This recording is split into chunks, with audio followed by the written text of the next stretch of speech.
ഹരേ കൃഷ്ണ. എല്ലാ ഭക്തജനങ്ങൾക്കും സ്വാഗതം. അടിയൻ്റെ വിനീതമായ നമസ്കാരം. വീണ്ടും കുറച്ച് ഗ്യാപ്പിന് ശേഷം മഹാഭാരതത്തിലേക്ക് നമ്മൾ വീണ്ടും കിടക്കുകയാണ്. മഹാഭാരതം ചർച്ച ഞാൻ മുന്നോട്ട് പോയിക്കൊണ്ടിരിക്കുന്നു. മഹാഭാരതം അവസാനിച്ചു എന്ന് പറയാം, പക്ഷെ എന്നാലും അവസാനിച്ചു എന്ന് പറയാൻ കഴിയില്ല. കാരണം ഇനിയും കുറച്ച് മഹാഭാരതത്തിൻ്റെ ക്ലൈമാക്സ് ബാക്കിയുണ്ട്. അതിലെന്തൊക്കെയാണ് നടക്കുന്നതെന്ന് നമുക്ക് നോക്കാം. അതിനു മുമ്പായിട്ട് ഭഗവാന്റെ കാരുണ്യത്താൽ അടിയന് കുരുക്ഷേത്ര ഭൂമിയിൽ പോകാൻ കഴിഞ്ഞു. അത് ഭഗവാന്റെ വലിയൊരു കാരുണ്യമായിട്ട് കാണുന്നു. വർഷങ്ങളായിട്ട് വിചാരിച്ചിരുന്ന ഒരു കാര്യമായിരുന്നു. ഭഗവാന്റെ കാരുണ്യത്താൽ അത് നടന്നു. ഇവിടെ ചെന്നു. വിശദമായിട്ട് ആ വീഡിയോസിലെല്ലാം പറഞ്ഞിട്ടുണ്ട്. 2 വീഡിയോ ആയിട്ടാണ്. ആദ്യത്തെ വീഡിയോ അപ്ലോഡ് ആയിട്ടുണ്ട്. രണ്ടാമത്തെ വീഡിയോ ഇനി അപ്ലോഡാവും. എല്ലാവരും കാണുക. നമ്മളെല്ലാവരും പോകേണ്ട ഒരു സ്ഥലമാണ്. വലിയൊരു പ്രദേശമാണ് കുരുക്ഷേത്ര ഭൂമി. കുരു രാജാവിൽ നിന്നും കുരു രാജാവിൻ്റെ പേരിലാണ് കുരുക്ഷേത്ര ഭൂമി അറിയപ്പെടുന്നത്. അവിടെ മരിച്ചു വീഴുന്ന എല്ലാവർക്കും ഉപരിലോകങ്ങളിലേക്ക് പോകാനുള്ള ഒരു അവസരം ഭഗവാൻ നൽകുകയാണ് കുരുക്ഷേത്ര യുദ്ധത്തിലൂടെ. അതിനുശേഷം ഭഗവാൻ അങ്ങനെ പറയുന്നു, ആ ഭൂമിയിൽ ആരൊക്കെ മരിച്ചു വീഴുന്നോ അവർക്കെല്ലാം മോക്ഷപ്രാപ്തി കിട്ടാനുള്ള ഒരു അവസരം ഭഗവാൻ നൽകുമെന്ന് ഭഗവാൻ വാക്ക് നൽകുന്നു. ആ ഒരു ഭൂമിയിൽ വെച്ചാണ് മഹാഭാരത യുദ്ധം നടന്നത്. മഹാഭാരത യുദ്ധം നമുക്ക് ഒരുപാട് പാഠങ്ങൾ നൽകുകയാണ്. നമ്മുടെ ജീവിതത്തിലെ ഓരോ സന്ദർഭങ്ങളെയും മഹാഭാരതത്തിൻ്റെ അടിസ്ഥാനത്തിൽ നമുക്ക് ഒന്ന് അളക്കാൻ പറ്റും.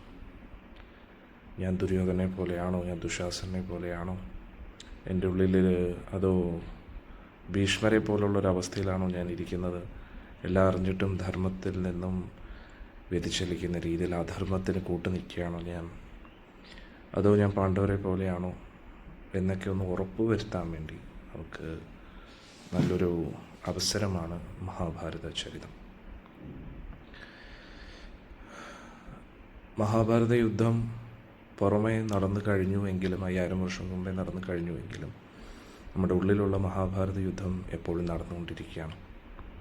നമ്മുടെ ഉള്ളിൽ ധർമ്മവും അധർമ്മമായിട്ടുള്ള ഒരു സംഘർഷം കാലാകാലങ്ങളായിട്ട് തുടർന്നുകൊണ്ടേയിരിക്കുകയാണ്. നമ്മുടെ ഉള്ളിലെ ഒരു ഭാഗത്തു നിന്ന് നന്മയെ സപ്പോർട്ട് ചെയ്തുകൊണ്ടിരിക്കും, മറ്റൊരു ഭാഗത്തു നിന്ന് തിന്മയെ സപ്പോർട്ട് ചെയ്തുകൊണ്ടിരിക്കും. ഏത് ഭാഗം ശക്തമാകുന്നോ ആ ഭാഗത്തോട്ട് നമ്മൾ കൂടുതൽ ചായുന്നു. എന്നിട്ട് അതിൻ്റെ റിസൾട്ട് നമ്മൾ അനുഭവിക്കുന്നു. ചില സമയത്ത് നന്മയല്ല തിന്മയല്ല മധ്യത്തിലായിട്ട് നിൽക്കുന്നു.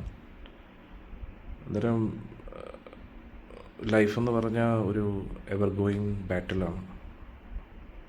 ആ ബാറ്റിലെ ജയം എന്ന് പറഞ്ഞാൽ അതൊരു ഓരോ വ്യക്തിക്കും അവരവരുടേതായിട്ടുള്ള ജയത്തിൻ്റെ കോൺസെപ്റ്റുകളുണ്ട്. ഞാൻ ഇതിനു മുമ്പേ പല പ്രാവശ്യം മഹാഭാരതം പഠിച്ചിട്ടുണ്ടെങ്കിലും കഴിഞ്ഞ മഹാഭാരതം വീഡിയോ എന്നെ ഒരുപാട് ഷോക്ക് കഴിപ്പിച്ചു. കാരണം ദുര്യോധൻ്റെ ആ ഒരു സംസാരം, ദുര്യോധൻ പറയുക ഭഗവാൻ കൃഷ്ണനെ തന്നെ കുറ്റപ്പെടുത്തുകയാണ്. ഭഗവാൻ എന്ത് തെറ്റ് ചെയ്തു അല്ലേ? ഭഗവാനെ കുറ്റപ്പെടുത്തിയിട്ട് പറയുകയാണ്, നീ കാരണമാണ് ഇതൊക്കെ സംഭവിച്ചത്. ഈ യുദ്ധത്തിൽ ജയിച്ചുകൊണ്ട് നിങ്ങൾക്ക് എന്ത് ലാഭം? ഞാൻ എൻ്റെ ആയുഷ്കാലം മുഴുവൻ സുഖഭോഗങ്ങൾ ആസ്വദിച്ചു. ഇനി ഞാൻ മരിക്കുകയാണ്. മരിച്ചിനി ഉപരിലോകങ്ങളിലേക്ക് പോവുകയാണ്. അവിടെയും എനിക്ക് സുഖം തന്നെയായിരിക്കും. നീ നിൻ്റെ പാണ്ഡവരും വിധവകൾ മാത്രം ഉള്ള ഒരു സാമ്രാജ്യം ഭരിക്കുകയാണ്. പാണ്ഡവർ ജീവിതകാലം മുഴുവൻ ദുഃഖത്തിലായിരുന്നു. 12 വർഷം വനവാസം, 1 വർഷം അജ്ഞാതവാസം. ദുര്യോധനാദികളാണെങ്കിൽ എപ്പോഴും ഇവരെ ടോർച്ചർ ചെയ്തുകൊണ്ടേയിരുന്നു. എന്നിട്ട് ഇങ്ങനെ മഹാഭാരതം കേട്ട ഏതൊരു വ്യക്തിയും ഇതിൻ്റെ അടിസ്ഥാനത്തിലായിരിക്കും തീരുമാനങ്ങൾ എടുക്കുന്നത്. ഞാൻ ഒരിക്കൽ ഒരു ബുക്ക് ലോഞ്ചുമായിട്ട് ബന്ധപ്പെട്ട, അതായത് എൻ്റെ മുൻ ആശ്രമത്തിൽ, അത് ബോംബെ ഞാൻ ആശ്രമത്തിലായിരുന്നപ്പോൾ അവിടുത്തെ ഒരു പ്രഭുജിയുടെ ബുക്ക് ലോഞ്ച് ആവുമായിരുന്നു. രാമായണം, ലെസൺസ് ഫ്രോം രാമായണം എന്നൊരു ബുക്ക്, ശുഭലാസ് ഫ്രോൻ്റെ. എന്നിട്ട് ഞാൻ പ്രഭുജി ഹെൽപ്പ് ചെയ്യാനായിട്ട് കൂട്ടത്തിൽ പോയിരുന്നു അവിടെ വീഡിയോ ഷൂട്ട് ചെയ്യാനൊക്കെ. ആ സമയത്ത് അവിടെ ഒരു മലയാളി ഒരു ബുക്ക് ലോഞ്ച് ചെയ്യുന്നുണ്ടായിരുന്നു. ആളും രാമായണത്തെ ബേസ് ചെയ്തൊരു ബുക്ക് എഴുതിയിട്ടുണ്ട്, പക്ഷേ ആളുടെ ഹീറോ രാവണനായിട്ട്. അന്നേരം അതിലൊരു ഡിബേറ്റ് നടക്കുകയാണ്. അന്നേരം അതിൽ ആദ്യം ആൾ പറയുന്നത്, രാവണൻ എന്താ തെറ്റ് ചെയ്തിരിക്കുന്നു? രാമൻ ജീവിതകാലം മുഴുവൻ ആസ്വദിച്ചു, എന്നിട്ട് മരിച്ചു. നമ്മുടെ ലൈഫ് എൻജോയ് ചെയ്യാനുള്ളതല്ലേ എന്നുള്ള രീതിയിൽ. അന്നേരം മഹാഭാരതം അതേപോലെ ഒരു സിദ്ധാന്തത്തിലേക്ക് എല്ലാവരും എത്തുമെന്നുള്ളതാണ്. അന്നേരം മഹാഭാരതത്തിൽ ഒരുപാട് നിഗൂഢതകളുണ്ട്. അതൊക്കെ ഡീകോഡ് ചെയ്തെടുത്തില്ലെങ്കിൽ നമ്മളെല്ലാം ഇതേപോലുള്ളൊരു തത്വത്തിലേക്ക് പോകുന്നുള്ളതാണ്. ദുര്യോധനെ ഹീറോ ആക്കി മാറ്റുന്നുള്ളത്. എന്തിനേറെ പറയുന്നത്, മിക്ക സിനിമകളിലെല്ലാം ഇടയ്ക്ക് സൗത്തിൽ തെലുങ്കിലാണെന്ന് തോന്നുന്നു മഹാഭാരതം ബേസ് ചെയ്തൊരു സിനിമ വന്നു. അതിൽ ദുര്യോധനും കർണനുമാണ് ഹീറോ. അവർ മനഃപൂർവ്വം പാണ്ഡവരെ വളരെ പോപ്പുലർ അല്ലാത്ത ഒരു ഒരു സുമുഖരല്ലാത്ത കുറച്ച് പേരെ പാണ്ഡവരായിട്ട് അതിൽ റെഡിയാക്കി. എന്നിട്ട് ഭഗവാൻ കൃഷ്ണനെ വളരെ വൃദ്ധനായിട്ടുള്ള ഒരാളെ കൊണ്ട് ഭഗവാൻ കൃഷ്ണൻ്റെ വേഷം ധരിപ്പിച്ചു. ഭഗവാനെ ഭയങ്കര സംഭവമായിട്ടൊക്കെ കാണിക്കുന്നുണ്ട്, പക്ഷെ അതിൽ മെയിൻ ഹീറോ ആയിട്ട് ദുര്യോധനെയും കർണനെയാണ് കാണിക്കുന്നത്. ഇനി മഹാഭാരതം അവിടെ അവസാനിക്കുകയും ചെയ്യുകയാണ്. അതായത് ഇനിയാണ് മഹാഭാരതത്തിൻ്റെ ക്ലൈമാക്സ് നമ്മളെ ഒരുപാട് കൺഫ്യൂസ് ചെയ്യിപ്പിക്കുന്നുള്ളതാണ്. അതായത് യുദ്ധമെല്ലാം കഴിഞ്ഞ് പാണ്ഡവർ നരകത്തിലേക്കും പോകും, അത് കഴിഞ്ഞിട്ട് അവർ സ്വർഗത്തിലേക്ക് പോകും. സ്വർഗത്തിൽ ചെല്ലുമ്പോൾ ദുര്യോധനാദികൾ അവിടെ ഉണ്ടെന്നുള്ളതാണ്. എന്നിട്ട് അവിടെ മഹാഭാരതം തീരുകയാണ്. അന്നേരം നമ്മൾ വിചാരിക്കുക, ഇവരിത്രയും ദുരിതങ്ങളൊക്കെ അനുഭവിച്ചിട്ട് അവസാനം സ്വർഗത്തിൽ തന്നെയാണ് പോകുന്നത്, അവിടെ ദുര്യോധനാദികൾ നേരത്തെ ഉണ്ടല്ലോ എന്ന് നമ്മൾ ചിലപ്പോൾ ചിന്തിച്ചേക്കാം. പിന്നെ ഇത്രയും ധർമ്മം ഒക്കെ പാലിച്ചതിൻ്റെ അർത്ഥം എന്താണ്? പാണ്ഡവർ ഇത് മാത്രമേ അർഹിക്കുന്നുള്ളൂ. ദുര്യോധനാദികൾ അനുഭവിക്കുന്ന അതേ സുഖഭോഗങ്ങൾ മാത്രമേ അവർ അർഹിക്കുന്നുള്ളൂ, ഇത്രയും ധർമ്മം പാലിച്ചിട്ട്. അതായത് ഒരു സ്കൂളിൽ പഠിക്കാത്ത കുട്ടിക്ക് എല്ലാ ഫെസിലിറ്റീസും കിട്ടുകയാണ്, എന്നിട്ടും പഠിക്കുന്ന കുട്ടിക്കും അതേ ഫെസിലിറ്റീസാണ്. എന്നിട്ട് പിന്നെ ആ കുട്ടി എന്തിനു പഠിക്കണം? പഠിക്കാതെ തന്നെ എല്ലാവിധ തെറ്റുകുറ്റങ്ങൾ ചെയ്യുന്ന ഒരു വ്യക്തിക്ക് ഇത്രയും ആനുകൂല്യങ്ങളും സ്പെഷ്യൽ എന്താ പറയുന്ന വെക്കേഷൻ ട്രിപ്പും അല്ലെങ്കിൽ പല ഡിവൈസുകളും, അത് മൊബൈൽ ഫോണും ലാപ്ടോപ്പും ബൈക്കും എല്ലാം കിട്ടുകയാണ്. പിന്നെ പഠിക്കുന്ന കുട്ടി എന്തിനാണ് പിന്നെ പഠിക്കേണ്ടത്? അന്നേരം അങ്ങനെ ഒരുപാട് സംശയങ്ങൾ അവശേഷിക്കും. ഇനിയാണ് സത്യം പറഞ്ഞാൽ മഹാഭാരതത്തിൻ്റെ മെയിൻ ലെസൺസ് ഇനിയാണ്. അതുകൊണ്ട് ഇനിയുള്ള ക്ലാസ്സുകൾ ആരും മിസ് ചെയ്യരുത്. ഇതുവരെ നമ്മൾ പഠിച്ചതെല്ലാം നമുക്ക് എല്ലാവർക്കും അറിയാവുന്നതാണ് ഏകദേശം. പക്ഷെ അതൊരു രസത്തിനും അതൊന്ന് ഓർമ്മിപ്പിച്ചെടുക്കാനും അത് പാണ്ഡവർ കുറച്ചും കൂടെ എക്സ്ട്രാ ഡീറ്റെയിൽസൊക്കെ നിങ്ങൾക്ക് വീഡിയോയിലൂടെ കിട്ടിക്കാണും. പക്ഷേ ഇനിയുള്ള മഹാഭാരതം വളരെ ഇമ്പോർട്ടൻ്റാണ്. കഴിഞ്ഞ വീഡിയോയിൽ ദുര്യോധനും ഭീമസേനുമായിട്ടുള്ള യുദ്ധം കഴിഞ്ഞു അല്ലേ? ഭീമൻ ദുര്യോധൻ്റെ തുടയടച്ച് പൊട്ടിക്കുകയാണ്. ഇനിയുള്ള ക്ലാസ്സുകൾ വളരെ ഇമ്പോർട്ടൻ്റാണ്. ഇനിയുള്ള ക്ലാസ്സുകൾ മിസ്സാക്കരുത്. ഇനിയുള്ള ക്ലാസ്സുകൾ പ്ലീസ് കേൾക്കണം. ഇനിയുള്ള ക്ലാസ്സുകൾ കേട്ടാൽ മാത്രമേ നിങ്ങൾക്ക് മനസ്സിലാക്കാൻ പറ്റൂ ദുര്യോധനാദികൾക്ക് ലഭിക്കാത്ത എന്താണ് പാണ്ഡവർക്ക് ലഭിച്ചത്. പാണ്ഡവർക്ക് ദുര്യോധനാദികൾക്ക് ലഭിച്ച അതേ കാര്യങ്ങൾ തന്നെയാണോ ലഭിച്ചത്, അതോ അതിനും അപ്പുറത്തായിട്ട് എന്തെങ്കിലും അവർക്ക് ലഭിച്ചിട്ടുണ്ടോ എന്നുള്ള ചോദ്യത്തിൻ്റെ ഉത്തരങ്ങളാണ് ഇനിയുള്ള മഹാഭാരതം ക്ലാസ്സുകൾ. ഇതെല്ലാം കഴിഞ്ഞതിന് ശേഷം ഒരു ഫൈനൽ ലെസണാണ് മഹാഭാരതത്തിലൂടെ നമ്മൾ പഠിക്കേണ്ട പാഠങ്ങൾ എന്ന്. അതിൽ നമ്മൾ മഹാഭാരതത്തിൻ്റെ മിക്ക കോൺട്രവേഴ്ഷ്യൽ എന്ന് പറഞ്ഞാൽ ഏറ്റവും കൂടുതൽ ആൾക്കാർ തെറ്റിദ്ധരിക്കുന്ന ആ ഒരു സംഭവങ്ങൾ ആദ്യം മുതൽ എൻഡ് വരെ എടുക്കുന്നുള്ളതാണ്. പിന്നെ നിങ്ങൾക്ക് ചോദ്യങ്ങൾ ചോദിക്കാം കമൻസിലൂടെ, നമ്മുടെ വാട്സപ്പ് ഗ്രൂപ്പിലിടാം. നിങ്ങൾക്ക് മഹാഭാരതമായിട്ട് ബന്ധപ്പെട്ട ഡൗട്ട്സ് എന്തെങ്കിലും ഉണ്ടെങ്കിൽ അത് കമൻസിലിടണം, അത് എൻ്റെ ശ്രദ്ധയിൽപ്പെടുത്തണം. അതൊക്കെ നമ്മുടെ ഫൈനൽ എപ്പിസോഡിൽ ആഡ് ചെയ്യാൻ വേണ്ടിയാണ്. ഓക്കെ, എന്നിട്ട് ഇനിയുള്ള മഹാഭാരതം ക്ലാസ്സുകൾ വളരെ ഇമ്പോർട്ടൻ്റ് ആണ്, ആരും മിസ് ചെയ്യരുത്. വളരെ വളരെ ഇമ്പോർട്ടൻ്റ് ആണ്. അതിലൂടെ ഇത് എൻ്റെ അറിവുകളല്ല ഞാൻ നിങ്ങളുമായിട്ട് പങ്കുവയ്ക്കുന്നത്. ഇത് ഗുരു പരമ്പരയിലൂടെ, ആധികാരികമായിട്ടുള്ള ഗുരുശിഷ്യ പരമ്പരയിലൂടെ അടിയന് ലഭിച്ച അറിവുകളാണ് നിങ്ങളുമായിട്ട് പങ്കുവയ്ക്കുന്നത്. തീർച്ചയായിട്ടും ഇതൊരു ലൈവ് വീഡിയോ ആയിരുന്നെങ്കിൽ ഒരുപാട് ഇൻട്രസ്റ്റിംഗ് ആയിരിക്കും, കാരണം ലൈവ് ഇൻട്രാക്ഷൻ ആയതിനെ. പക്ഷെ എന്ത് ചെയ്യാൻ, നെറ്റ് കവറേജിൻ്റെ ഒരു പ്രോബ്ലം. അതുകൊണ്ട് വീഡിയോ റെക്കോർഡ് ചെയ്ത് അതേ ഉള്ളൂ ഓപ്ഷൻ. പക്ഷേ ഇത് കുറച്ചും കൂടെ ബെറ്റർ ആണെന്ന് തോന്നുന്നു, കാരണം നിങ്ങൾക്ക് എന്തായാലും നിങ്ങളുടെ സമയം സൗകര്യം അനുസരിച്ച് കേൾക്കാം. പിന്നെ കമൻസിൽ നിങ്ങൾക്ക് ഡൗട്ട്സ് ഇടാമല്ലോ. ഞാൻ കമൻസ് എന്തായാലും ഞാൻ ശ്രദ്ധിക്കാറുണ്ട്.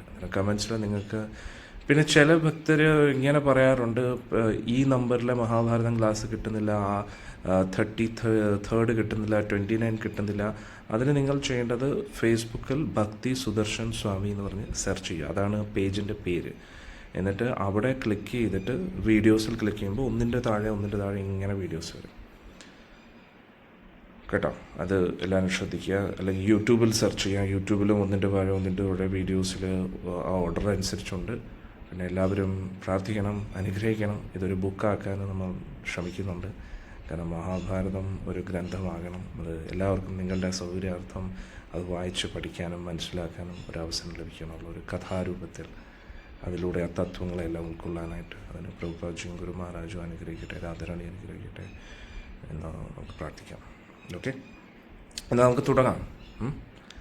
അന്നേരം ദുര്യോധൻ തുടപൊട്ടി ഇങ്ങനെ കിടക്കുകയാണ്. അതിനുശേഷം കുറച്ച് സംഭവങ്ങളുണ്ട്. അതെന്താണെന്ന് നമുക്ക് നോക്കാം. അതിനുശേഷം പിന്നെ എന്താണ് സംഭവിക്കുന്നത് അത് നമുക്ക് വിശദമായിട്ട് പഠിക്കാം. ഓം നമോ ഭഗവതേ വാസുദേവായ. ഓം നമോ ഭഗവതേ വാസുദേവായ. ഓം നമോ ഭഗവതേ വാസുദേവായ. നാരായണം നമസ്കൃത്യം നരം ചൈവ നരോത്തമം ദേവീം സരസ്വതീം വ്യാസം തതോ ജയമുദീരയേത്. അഷ്ടപ്രായേഷു ഭദ്രേഷു നിത്യം ഭാഗവത സേവയാ ഭഗവതീത്തമശ്ലോകേ ഭക്തിർഭവതി നൈഷ്ഠി കൃഷ്ണായ വാസുദേവായ ദേവകീ നന്ദനായ ച നന്ദഗോപകുമാരായ ഗോവിന്ദായ നമോ നമഃ. ഓം അജ്ഞാനതിമിരന്ധസ്യ ജ്ഞാനാഞ്ജനശലാഘായ ചക്ഷുരുന്മിലിതം യേന തസ്മൈ ശ്രീഗുരുവേ നമഃ. ശ്രീചൈതന്യമനോഭീഷ്ടം സ്ഥാപിതം യേന ഭൂതലേ സ്വയം രൂപകദാ മह्यं ദദാതി സുഖദാന്തികം. വന്ദേഹം ശ്രീഗുരും ശ്രീയുതാപദകമലം ശ്രീഗുരും വൈഷ്ണവാംശ്ച ശ്രീരൂപം സാഗ്രജാതം സഹഗണരഘുനാഥാന്വിതം തം സജീവം സാദ്വൈതം സാവധൂതം പരിജനാസഹിതം കൃഷ്ണചൈതന്യദേവം ശ്രീരാധാകൃഷ്ണപാദാൻ സഹഗണലളിതാ ശ്രീവിശാഖാന്വിതം ച. നമോ വിഷ്ണുപാദായ കൃഷ്ണപ്രേഷ്ഠായ ഭൂതലേ ശ്രീമതേ ജയപതാകസ്വാമിനിതി നാമിനേ. നമാചാര്യപാദായ നിതായ ഗൃഹപ്രദായിനേ ഗൗരഗതാദായ നഗരഗ്രാമതാരിണി. നമോ വിഷ്ണുപാദായ കൃഷ്ണപൃഷ്ഠായ ഭൂതലേ ശ്രീമതേ ഭക്തിവേദാന്തസ്വാമിനിതി നാമിനേ. നമസ്തേ സാരസ്വതേ ദേവേ ഗൗരവാണി പ്രചാരിണി നിർവിശേഷശൂന്യവാദീ പാശ്ചാത്യദേശതാരിണി. നമോ വിഷ്ണുപാദായ കൃഷ്ണപൃഷ്ഠായ ഭൂതലേ ശ്രീമതേ ഭക്തിസിദ്ധാന്ത സരസ്വതീതി നാമിനേ. ശ്രീഭാഷഭാനവീ ദേവീ ദൈതായ കൃപാബ്ദേ കൃഷ്ണസംബന്ധവിജ്ഞാനാദായിനേ പ്രഭവേ നമഃ. മാധുര്യോജ്വലപ്രേമാഢ്യ ശ്രീരൂപാനുഗഭക്തിദ ശ്രീഗൗരകരുണാ ശക്തിവിധായ നമോസ്തുതേ. നമസ്തേ ഗൗരവാണി ശ്രീമൂർത്തേ ദീനതാരിണേ കൃപാനുഗൃതം സിദ്ധാന്തദണ്ഡഹാരിണേ. നമോ ഗൗരകിശോരായ സാക്ഷാത് വൈരാഗ്യമൂർത്തേ പ്രലംബ്രസാംബുദീപനാംബുജായതേ നമഃ. നമോ ഭക്തിവിനോദായ സച്ചിദാനന്ദനാമിനേ ഗൗരശക്തിസ്വരൂപായ രൂപാനുഗരായതേ. ഗൗരാവിർഭാവഭൂമേസ്തം നിർദ്ദേശസജ്ജനപ്രിയ വൈഷ്ണവസ്സർവോഹമ ശ്രീജഗന്നാഥായ. നമോ മഹാവദന്യായ കൃഷ്ണപ്രേമപ്രദായതേ കൃഷ്ണായ കൃഷ്ണചൈതന്യനാമിനേ ഗുരുത്വസേ. പഞ്ചതത്വാത്മകം കൃഷ്ണം ഭക്തരൂപസ്വരൂപകം ഭക്താവതാരം ഭക്താഖ്യം ഭക്തശക്തികം. വഞ്ചാകൽപതരുഭ്യശ്ച കൃപാസിന്ധുഭ്യ ഏവ ച പതിതാനാം പാവനേഭ്യോ വൈഷ്ണവേഭ്യോ നമോ നമഃ. ഹേ കൃഷ്ണ കരുണാ സിന്ധോ ദീനബന്ധോ ജഗത്പതേ ഗോപേശ ഗോപികാ കാന്ത രാധാകാന്ത നമോസ്തുതേ. ജയതാം സുരദോ ഭംഗോർമമ മന്ദമതേർഗതിമത്സർവസ്വപാദാം ഭോജോ രാധാമദനമോഹനോ ദിവ്യത്വന്ദാരണ്യകൽപദ്രുമദ. ശ്രീമദ് രത്നാകാരസിംഹാസനസ്ഥോ ശ്രീമദ് രാധാ ശ്രീഗോവിന്ദദേവ് പൃഷ്ഠാവേ സേവ്യമാനോ സ്മരാമി. ശ്രീമന്ത്രാസരസാരംഭീവം ശ്രീമദത്തരസ്ഥിതം കർഷൻവേനുസ്വരേർഗോപീർഗോപീനാഥ ശ്രീസ്തന. തപ്തകാഞ്ചന ഗൗരാംഗീ രാധേ വൃന്ദാവനേശ്വരി ദശമാനോസുതേ ദേവി പ്രണമാമി ഹരിപ്രിയ പ്രണമാമി ഹരിപ്രിയ പ്രണമാമി ഹരിപ്രിയ. ജയ ശ്രീകൃഷ്ണ ചൈതന്യ പ്രഭു നിത്യാനന്ദ ശ്രീ അദ്വൈത ഗദാധര ശ്രീവാസവതി ഗൗരവനിത്യാനന്ദ. ജയ ശ്രീകൃഷ്ണ ചൈതന്യ പ്രഭു നിത്യാനന്ദ ശ്രീ അദ്വൈത ഗദാധര ശ്രീവാസവതി. ഹരേ കൃഷ്ണ കൃഷ്ണ കൃഷ്ണ ഹരേ ഹരേ ഹരേ രാം രാം രാം ഹരേ ഹരേ. ഹരേ കൃഷ്ണ കൃഷ്ണ കൃഷ്ണ ഹരേ ഹരേ ഹരേ രാം രാം രാം ഹരേ ഹരേ. ഹരേ കൃഷ്ണ കൃഷ്ണ ഹരേ ഹരേ ഹരേ രാം രാം ഹരേ ഹരേ. മുഖം കരോതി വാചാലം പങ്കം ലങ്കായം യത്കൃപാതമഹം വന്ദേ ശ്രീഗുരും ദീനതാരിണം പരമാനന്ദമാധവം ശ്രീചൈതന്യമീശ്വരം. ഹരി ഓം തത്സത്.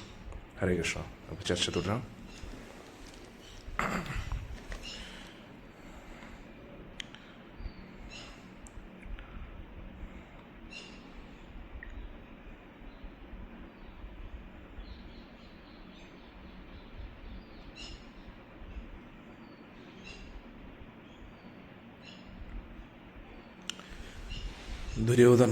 ദുര്യോധൻ്റെ തുട അടിച്ചു പൊട്ടിച്ചു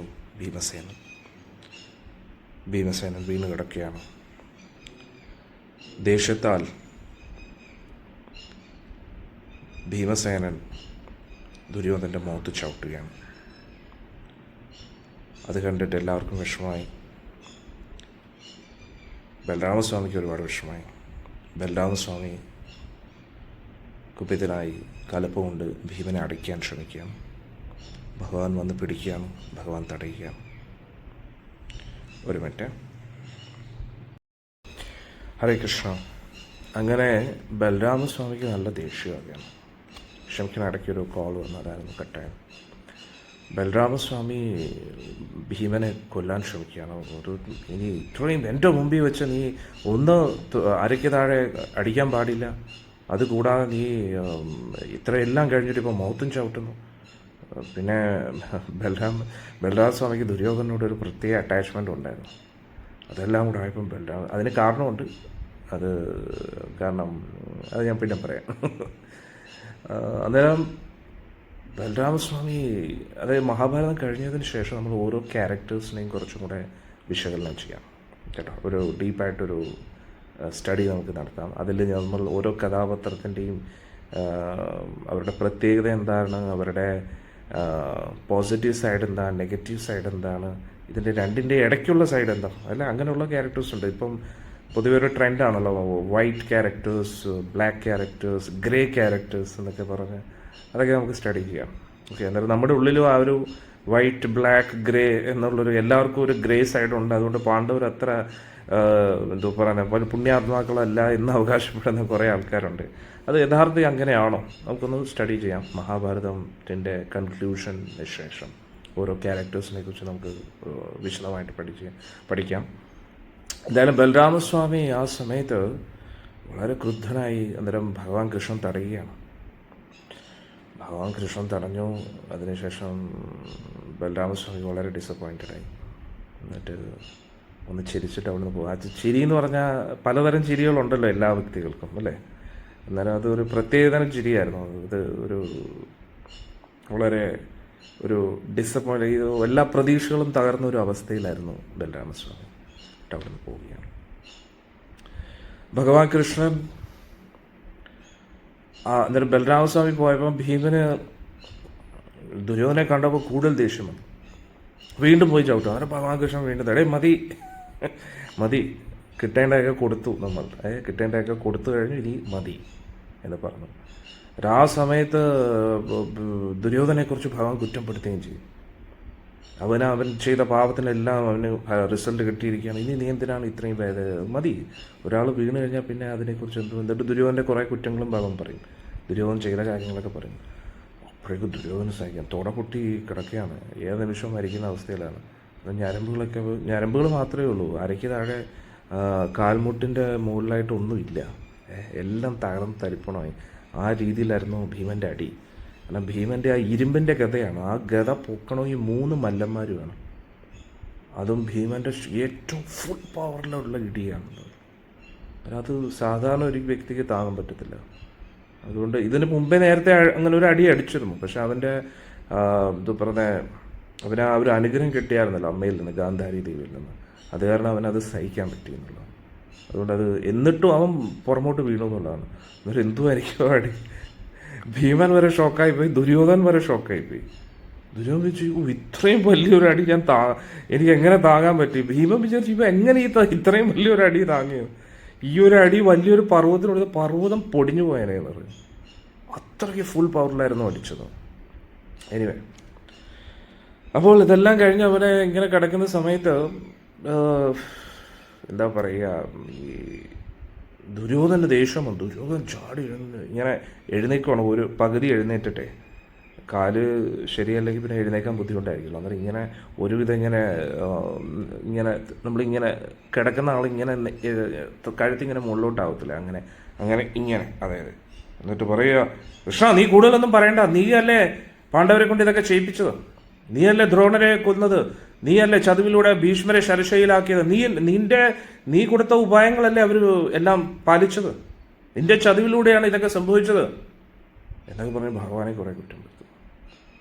അപ്പം ഭഗവാൻ കൃഷ്ണനും പറയും, ഞാൻ പറഞ്ഞായിരുന്നു നിന്നോട് യുദ്ധം ചെയ്യാൻ ദുര്യോധന, ഞാൻ പറഞ്ഞില്ലേ നിന്നോട് യുദ്ധം വേണ്ട എന്ന്. കൗരവവംശം മുഴുവൻ നശിക്കുമെന്ന് നിന്നോട് എത്രയോ പ്രാവശ്യം പറഞ്ഞിരിക്കും. പാണ്ഡവർക്ക് 5 ഗ്രാമം കൊടുത്താൽ മതി എന്ന് ഞാൻ പറഞ്ഞില്ലായിരുന്നു. ദ്രൗപദി ദേവി ആ സഭയിൽ കൊണ്ടുവന്നപ്പോഴേ നിന്റെ ജീവിതം തീർന്നു. അന്ന് തന്നെ നിന്റെ തുള പൊട്ടേണ്ടതായിരുന്നു, അന്ന് തന്നെ നീ മരിച്ചു വീഴേണ്ടതായിരുന്നു. ഇത്രയും ആയുസ് നിനക്ക് കിട്ടിയല്ലോ, അത് തന്നെ വലിയ അത്ഭുതമാണെന്നൊക്കെ പറഞ്ഞു. പിന്നെ അഭിമന്യുവിനെയൊക്കെ നീ ചതിവിലൂടെ കൊന്നപ്പോൾ എന്തായിരുന്നു നിന്റെ ധർമ്മമൊക്കെ എന്നൊക്കെ പറഞ്ഞപ്പോൾ ദുര്യോധനൻ പറയാം, അല്ലെങ്കിൽ നിന്റെ വാക്കുകൾ ആർക്ക് കേൾക്കണം, നീ പോ എന്നൊക്കെ ഭഗവാനെ തഴഞ്ഞു സംസാരിക്കും. എന്നിട്ട് പറയും, നീയും നിന്റെ പാണ്ഡവരും ഇവിടെ ദുഃഖം അനുഭവിച്ചുകൊണ്ടിരിക്കും. വിധവകൾ മാത്രമുള്ള ഒരു രാജ്യം ഭരിച്ചുകൊണ്ട് ഞാനും എൻ്റെ കൂട്ടരും സ്വർഗ്ഗലോകത്തേക്ക് പോവുകയാണ്. അവിടെ നമ്മൾ ആസ്വദിച്ചിരിക്കും, ജീവിതകാലം മുഴുവൻ ആസ്വദിച്ചിരിക്കും, അങ്ങോട്ട് സുഖമായിരിക്കുന്നത്. അവിടെയാണ് നമ്മൾ ഇന്നലെ നിർത്തിയത്. എന്നിട്ട് ഇതിന് ശേഷം അശരീരി കേൾക്കുകയാണ്. അശരീരിയിൽ പറയുകയാണ്, ദുര്യോധനെ കൊന്നത് അധർമ്മത്തിലൂടെയാണ്, ഭീഷ്മരെ ശർശയിലാക്കിയത് അധർമ്മത്തിലൂടെയാണ്, ദ്രോണാചാര്യർ എല്ലാവരെയും ചതിവിലൂടെ തന്നെയാണ്, അധർമ്മത്തിലൂടെ തന്നെയാണ് കൊന്നത് എന്നൊരു ഇത് കേൾക്കുകയാണ്.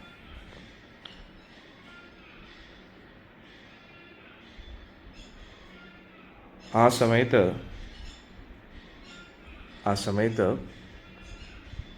ഹരേ കൃഷ്ണ, അലാം ആരെങ്കിലും സ്റ്റോപ്പ് ചെയ്യോ? ഹരേ കൃഷ്ണ.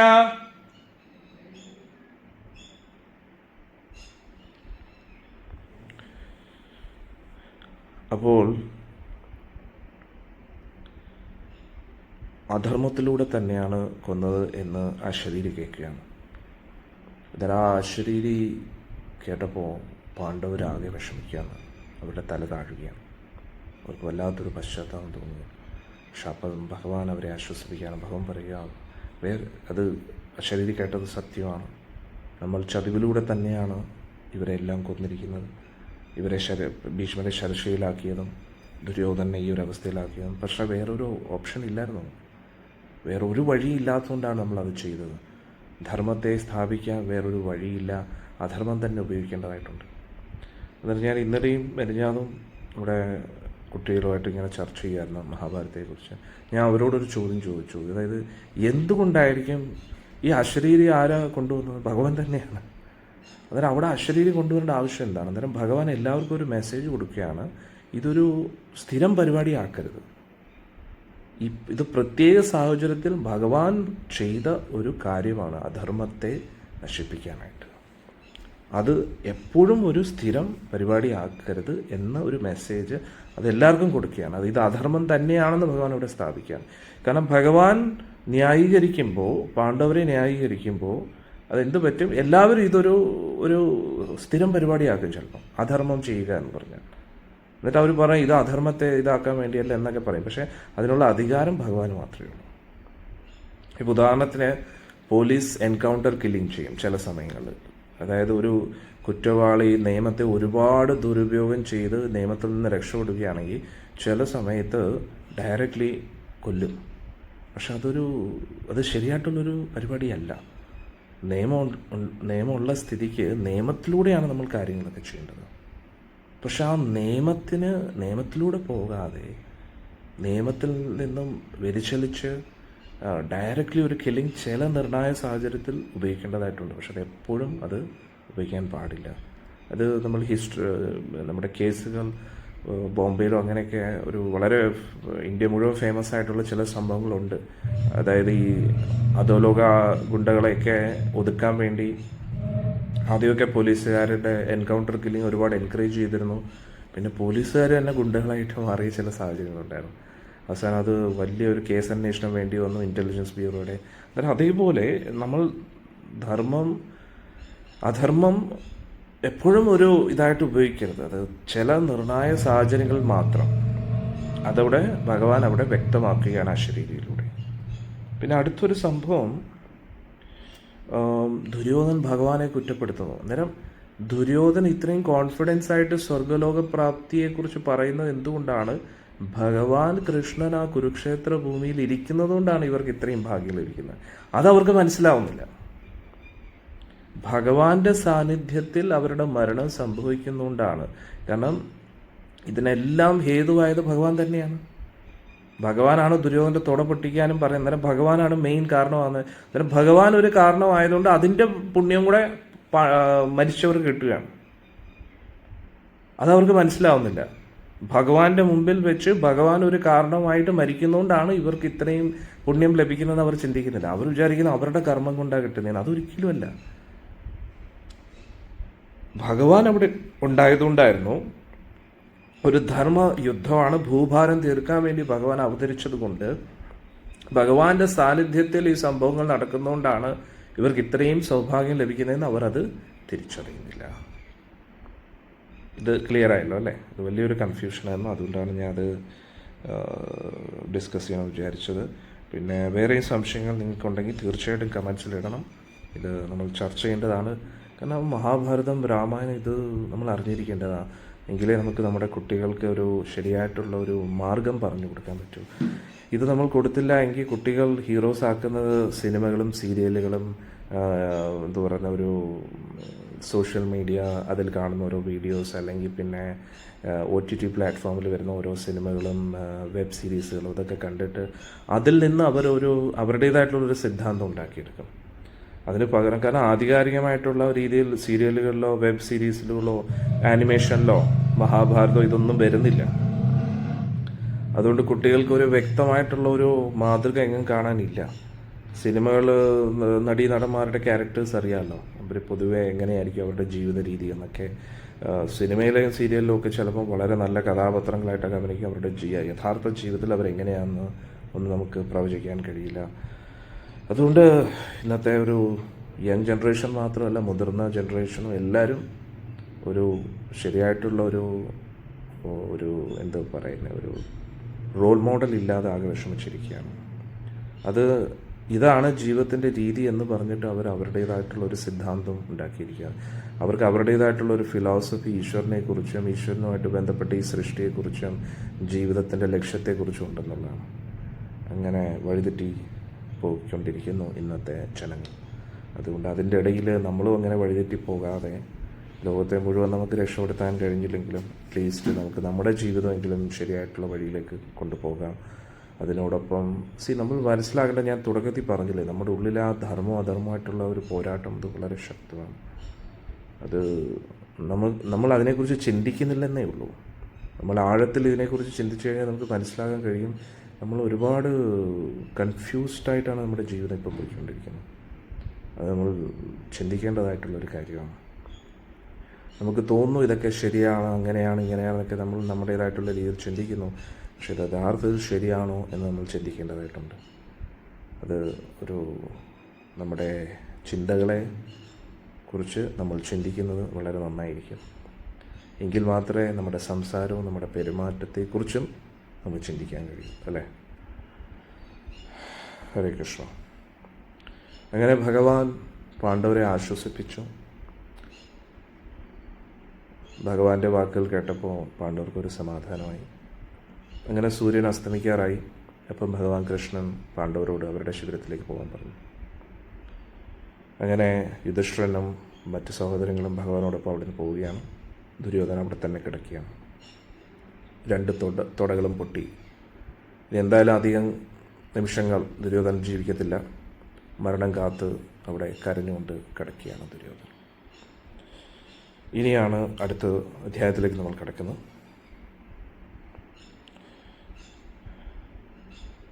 യുദ്ധക്കളത്തിൽ നിന്നും പാണ്ഡവർ നേരെ പോയത് ദുര്യോധനൻ്റെ ശിബിരത്തിലാണ്. കാരണം അതൊരു ആചാരമാണ്.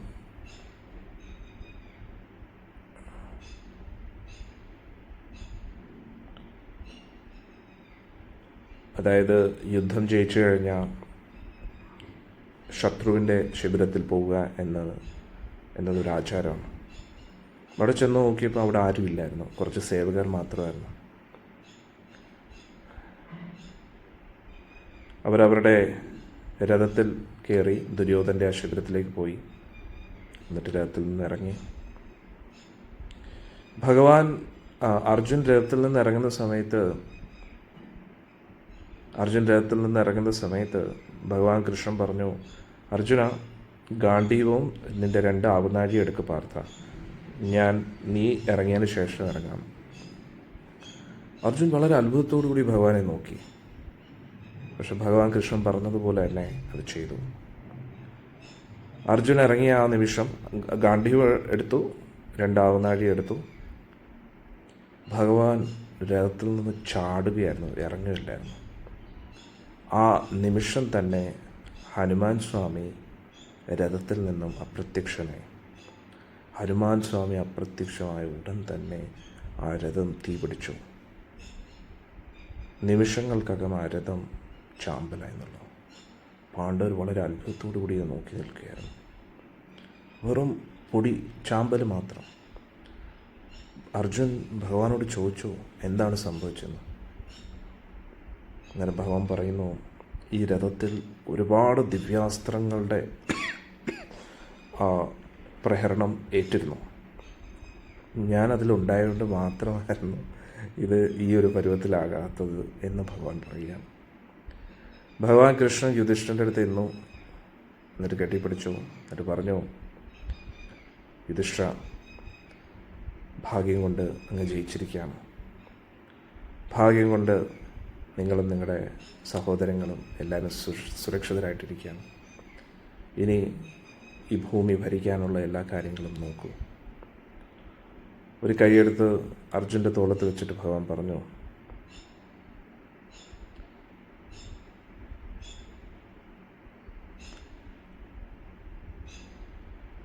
ഞാൻ വിരാട് രാജ്യത്തിലെത്തിയപ്പോൾ ധനഞ്ജയൻ എന്നോട് വളരെ സ്നേഹത്തോട് പറഞ്ഞിരുന്നു, കേശവ, അങ്ങൻ്റെ സഹോദരനാണ്, എൻ്റെ കൂട്ടുകാരനാണ്, അങ്ങൻ്റെ സ്വാമിയാണ്, അതുകൊണ്ട് അങ്ങ് എന്നെ എപ്പോഴും സംരക്ഷിക്കണമെന്ന്. എന്നാലും ഞാൻ പറഞ്ഞിരുന്നു, അങ്ങനെ തന്നെ ആകട്ടെ എന്ന്. ഞാൻ എൻ്റെ വാക്ക് പാലിച്ചു. ഇത് കേട്ടുടൻ തന്നെ പാണ്ഡവരുടെ കണ്ണീരിൽ നിന്ന് ധാരധാരയായിട്ട് കണ്ണീരൊഴുകുകയാണ്. തൊണ്ടയെല്ലാം ഇടറി യുധിഷ്ഠിരൻ പറയാം, ഭഗവാനെ, നമ്മുടെ പ്രാണൻ, നമ്മുടെ സമ്പത്ത്, നമ്മുടെ രാജ്യം എല്ലാം അങ്ങയുടേതാണ് ജനാർദ്ദന. അങ്ങയുടെ കാരുണ്യം കൊണ്ട് മാത്രമാണ് നമ്മൾ ജയിച്ചിരിക്കുന്നത്.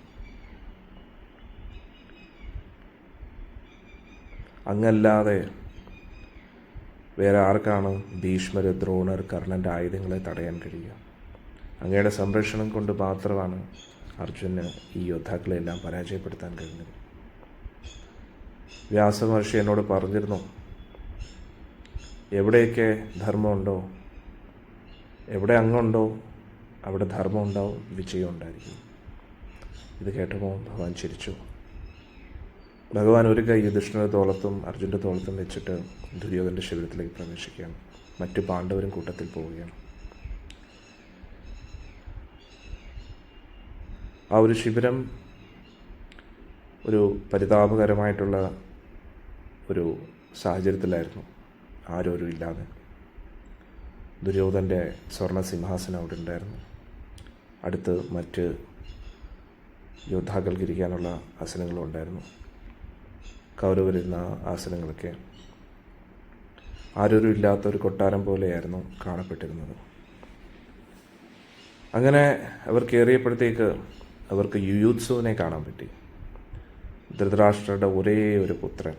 പക്ഷേ 100 പുത്രന്മാരിലല്ല, ഒരു ദാസിയിലൂടെ ധൃതരാഷ്ട്രർക്കുണ്ടായ ഒരു പുത്രനാണ്. യൂത്സു പാണ്ഡവപക്ഷത്തുനിന്നായിരുന്നു യുദ്ധം ചെയ്യുന്നു.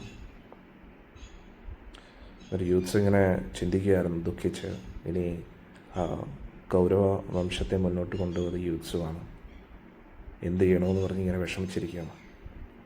പാണ്ഡവരെത്തിയെന്ന് പറഞ്ഞപ്പോൾ യൂത്സു എഴുന്നേറ്റു, യുധിഷ്ഠിരൻ കെട്ടിപ്പിടിച്ചു, എന്നിട്ട് ആശ്വസിപ്പിച്ചു. എന്നിട്ട് പറഞ്ഞു, ഹസ്തിനപുരിയിൽ തിരിച്ചു പോകും. അച്ഛനെയും ഗാന്ധാരി ദേവിയെയും ആശ്വസിപ്പിക്കാൻ പറഞ്ഞു. ഇപ്പോൾ അവർ ഒരുപാട് ദുഃഖത്തിലായിരിക്കും. യൂത്സു യുധിഷ്ഠിരനും പോയി നമസ്കരിച്ചു, എന്നിട്ട് ശിബിരത്തിൽ നിന്ന് പോയി.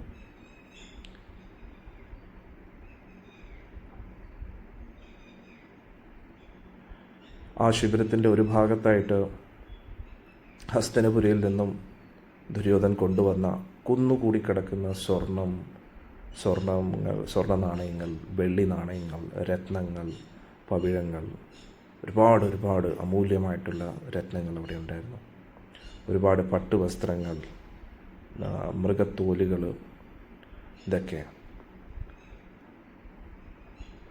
അതെല്ലാം പാണ്ഡവർ അവരവരുടെ വാഹനത്തിൽ കയറ്റി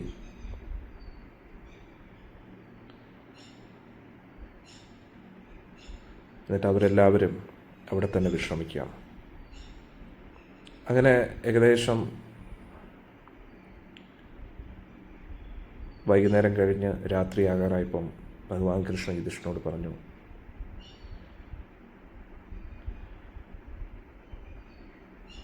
ആചാരപ്രകാരം അങ്ങും അങ്ങയുടെ സഹോദരങ്ങളും യുദ്ധത്തിൻ്റെ ജയത്തിൻ്റെ ആദ്യത്തെ രാത്രി ഇവിടെ തന്നെ കഴിയണം.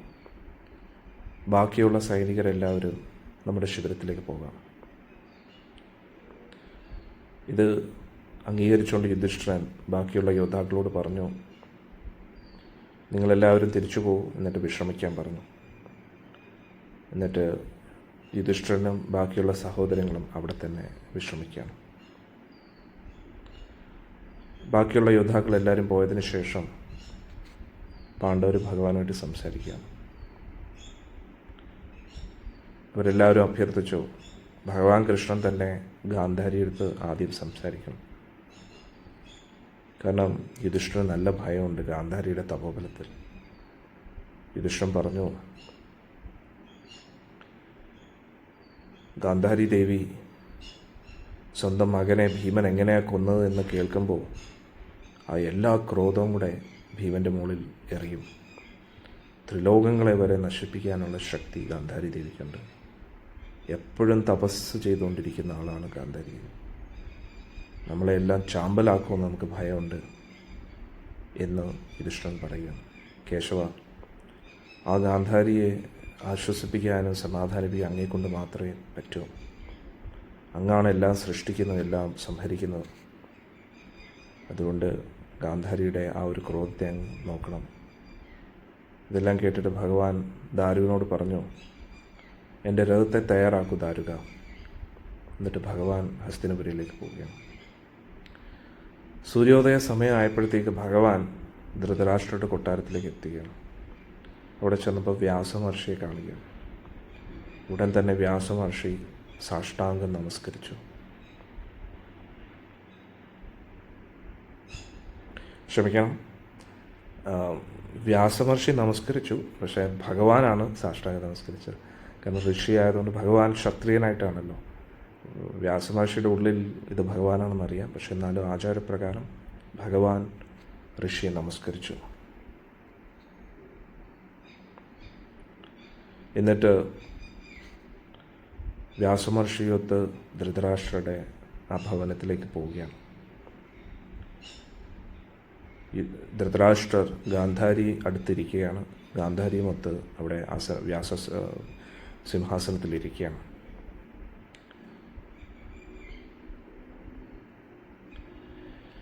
വ്യാസമഹർഷി അറിയിച്ചു ധൃതരാഷ്ട്രയും ഗാന്ധാരി ദേവിയും ഭഗവാൻ വന്നു എന്ന്. അതിനുശേഷം ഭഗവാൻ കൃഷ്ണൻ മുന്നോട്ട് പോയി ധൃതരാഷ്ട്രയുടെ കൈ പിടിക്കാം. ഭഗവാൻ കുറേ സമയം കരഞ്ഞു, ഒന്നും മിണ്ടാതെ. എന്നിട്ട് ഭഗവാൻ മുഖം തുടച്ചു, തണുത്ത വെള്ളം കൊണ്ട് സേവകർ കൊണ്ടുവന്ന വെള്ളം കൊണ്ട്. അപ്പോഴും ധൃതരാഷ്ട്ര കൈ പിടിച്ചുകൊണ്ടിരിക്കുക. എന്നിട്ട് പറഞ്ഞു, ഭരതശ്രേഷ്ഠ, അങ്ങേക്ക് ഭൂതം വർത്തമാനം ഭാവിയെല്ലാം അറിയാമല്ലോ. കാലത്തിൻ്റെ ശക്തി എന്താണെന്ന് അങ്ങേക്ക് അറിയാമല്ലോ. സൃഷ്ടിക്കപ്പെട്ടത് എല്ലാവരും ഒരു ദിവസം നശിക്കേണ്ടതാണ്. ഇത് ഒരു മനുഷ്യനും മാറ്റാൻ പറ്റാത്തതാണ്. അങ്ങയോടുള്ള ബഹുമാനം കൊണ്ട് പാണ്ഡവർ പല പ്രാവശ്യവും ശാന്തി പ്രസ്താവന കൊണ്ടുവന്നു, ഇത്രയും വലിയൊരു നാശനഷ്ടങ്ങൾ ഒഴിവാക്കാനായിട്ട്. ധർമ്മിഷ്ഠനായ യുധിഷ്ഠിരൻ എല്ലാ തരത്തിലുള്ള ദുരിതങ്ങളും സഹിച്ചു. വനവാസത്തിന് വരെ പോയി, അജ്ഞാതവാസവും സ്വീകരിച്ചു. അദ്ദേഹത്തിൻ്റെ സഹോദരങ്ങളും എല്ലാ തരത്തിലുള്ള ദുരിതങ്ങളും സഹിച്ചു, നിസ്സഹായരായിട്ട്. അതിലൂടെയെങ്കിലും ശാന്തി ഉറപ്പാക്കട്ടെ എന്ന് പറഞ്ഞു. ഭഗവാൻ ആ സഭയിൽ ചുറ്റും നോക്കുകയാണ്. സൂര്യൻ ഇങ്ങനെ ഉദിച്ചു വരുന്നു.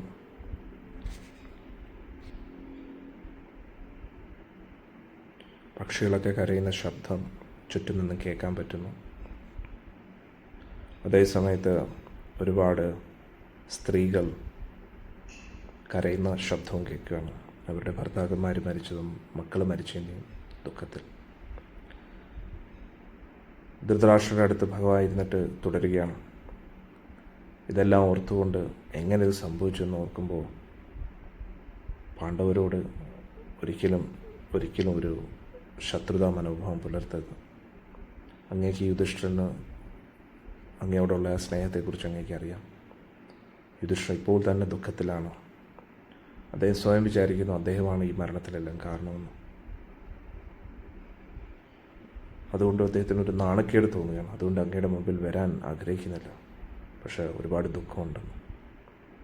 എന്നിട്ട് ഭഗവാൻ ഗാന്ധാരിയെ നോക്കുകയാണ്. എന്നിട്ട് വളരെ മൃദുവായ ശബ്ദത്തിൽ പറയുകയാണ്, ഗാന്ധാരി ദേവി, ആദ്യം സുബലയുടെ പുത്രി എന്നാണ് പറയുന്നത്. അച്ഛൻ സുബലൻ എന്നാണ് ഗാന്ധാരിയുടെ അച്ഛൻ്റെ പേര്. സുബലയുടെ പുത്രി, എപ്പോഴും പ്രതിജ്ഞയിൽ ഉറച്ചു നിൽക്കുന്ന ദേവി, ഞാൻ പറയുന്നത് കേൾക്കൂ. ഈ ലോകത്ത് അങ്ങേപ്പോലൊരു സ്ത്രീ വേറെയില്ല. അങ്ങ് എത്രയോ പ്രാവശ്യം മകനെ ഓർമ്മിപ്പിച്ചു, ജയ എപ്പോഴും ധർമ്മത്തിൻ്റെ ഭാഗത്താണ്. പക്ഷേ മകൻ ഒരിക്കലും കേട്ടില്ല. അവിടുന്ന് പറഞ്ഞതുപോലെ ഇപ്പം എല്ലാം ആയിരിക്കാം.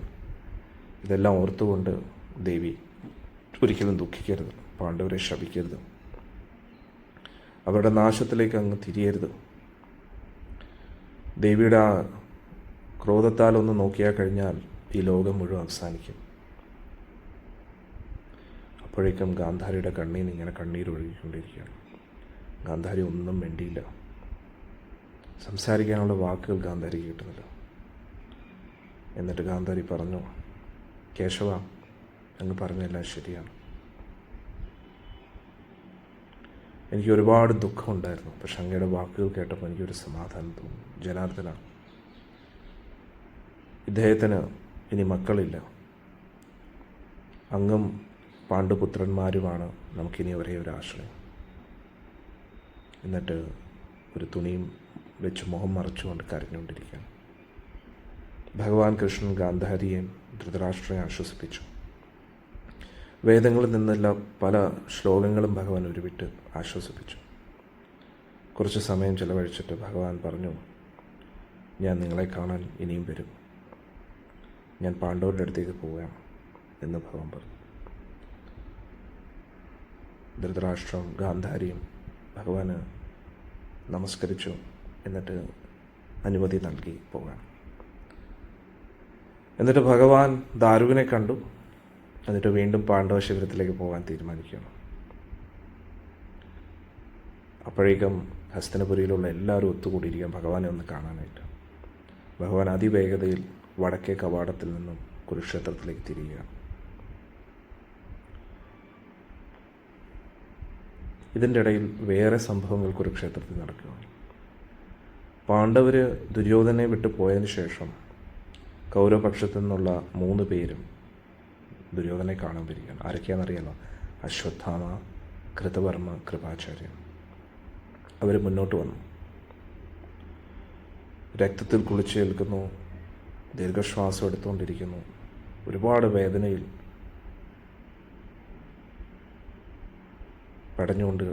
പടയുകയാണ് ദുര്യോധനൻ.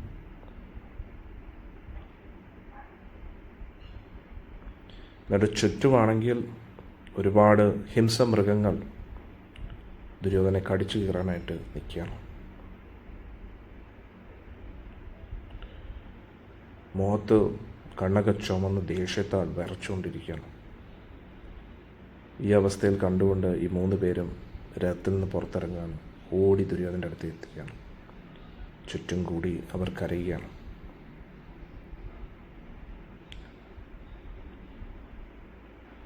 അശ്വത്ഥാമ മുട്ടുകുത്തി കരഞ്ഞുകൊണ്ട് പറയുകയാണ്, തീർച്ചയായിട്ടും ഈ ലോകത്തൊന്നും ശാശ്വതമല്ല. കാരണം അങ്ങ് വെറും തറയിൽ ഇങ്ങനെ കിടക്കുന്നതായിട്ട് ഞാൻ കാണുന്നു. എത്രയെത്ര ഈ ലോകത്തിലെ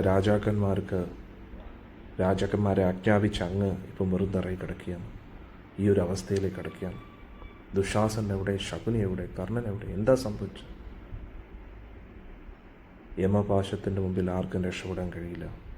കർമ്മത്തിൻ്റെ മുമ്പിൽ എല്ലാവരും നിസ്സഹായരാണ്. 3 പേരും കരഞ്ഞു. എന്നിട്ട് കരഞ്ഞ് മണ്ണിൽ കിടന്ന് ഉരുളുകയാണ്. ക്ഷത്രിയ കുലത്തെ മുഴുവൻ നശിപ്പിച്ചിരിക്കുകയാണ്. ഇപ്പോൾ കൗരവ വംശത്തിലെ പ്രധാന നായകനെയും തകർത്തിരിക്കുകയാണ്. മരണത്തിൻ്റെ അടുത്തെത്തിയിരിക്കുകയാണ്. യുദ്ധം അവസാനിക്കാറ്.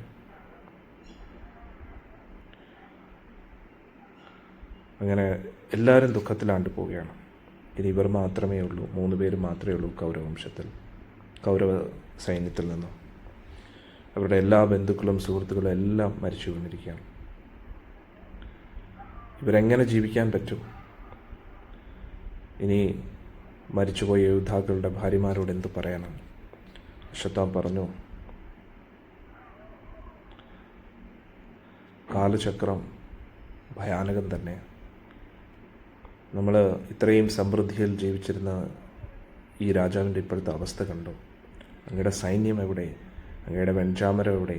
അങ്ങയുടെ കിരീടം എവിടെ? അങ്ങയുടെ കുട എന്തിയെ? എന്നാൽ ഈ ലോകത്ത് നമ്മൾ ആസ്വദിക്കുന്ന എല്ലാ സൗഭാഗ്യങ്ങളും അതുകൊണ്ട് ഒരു പ്രയോജനമില്ല.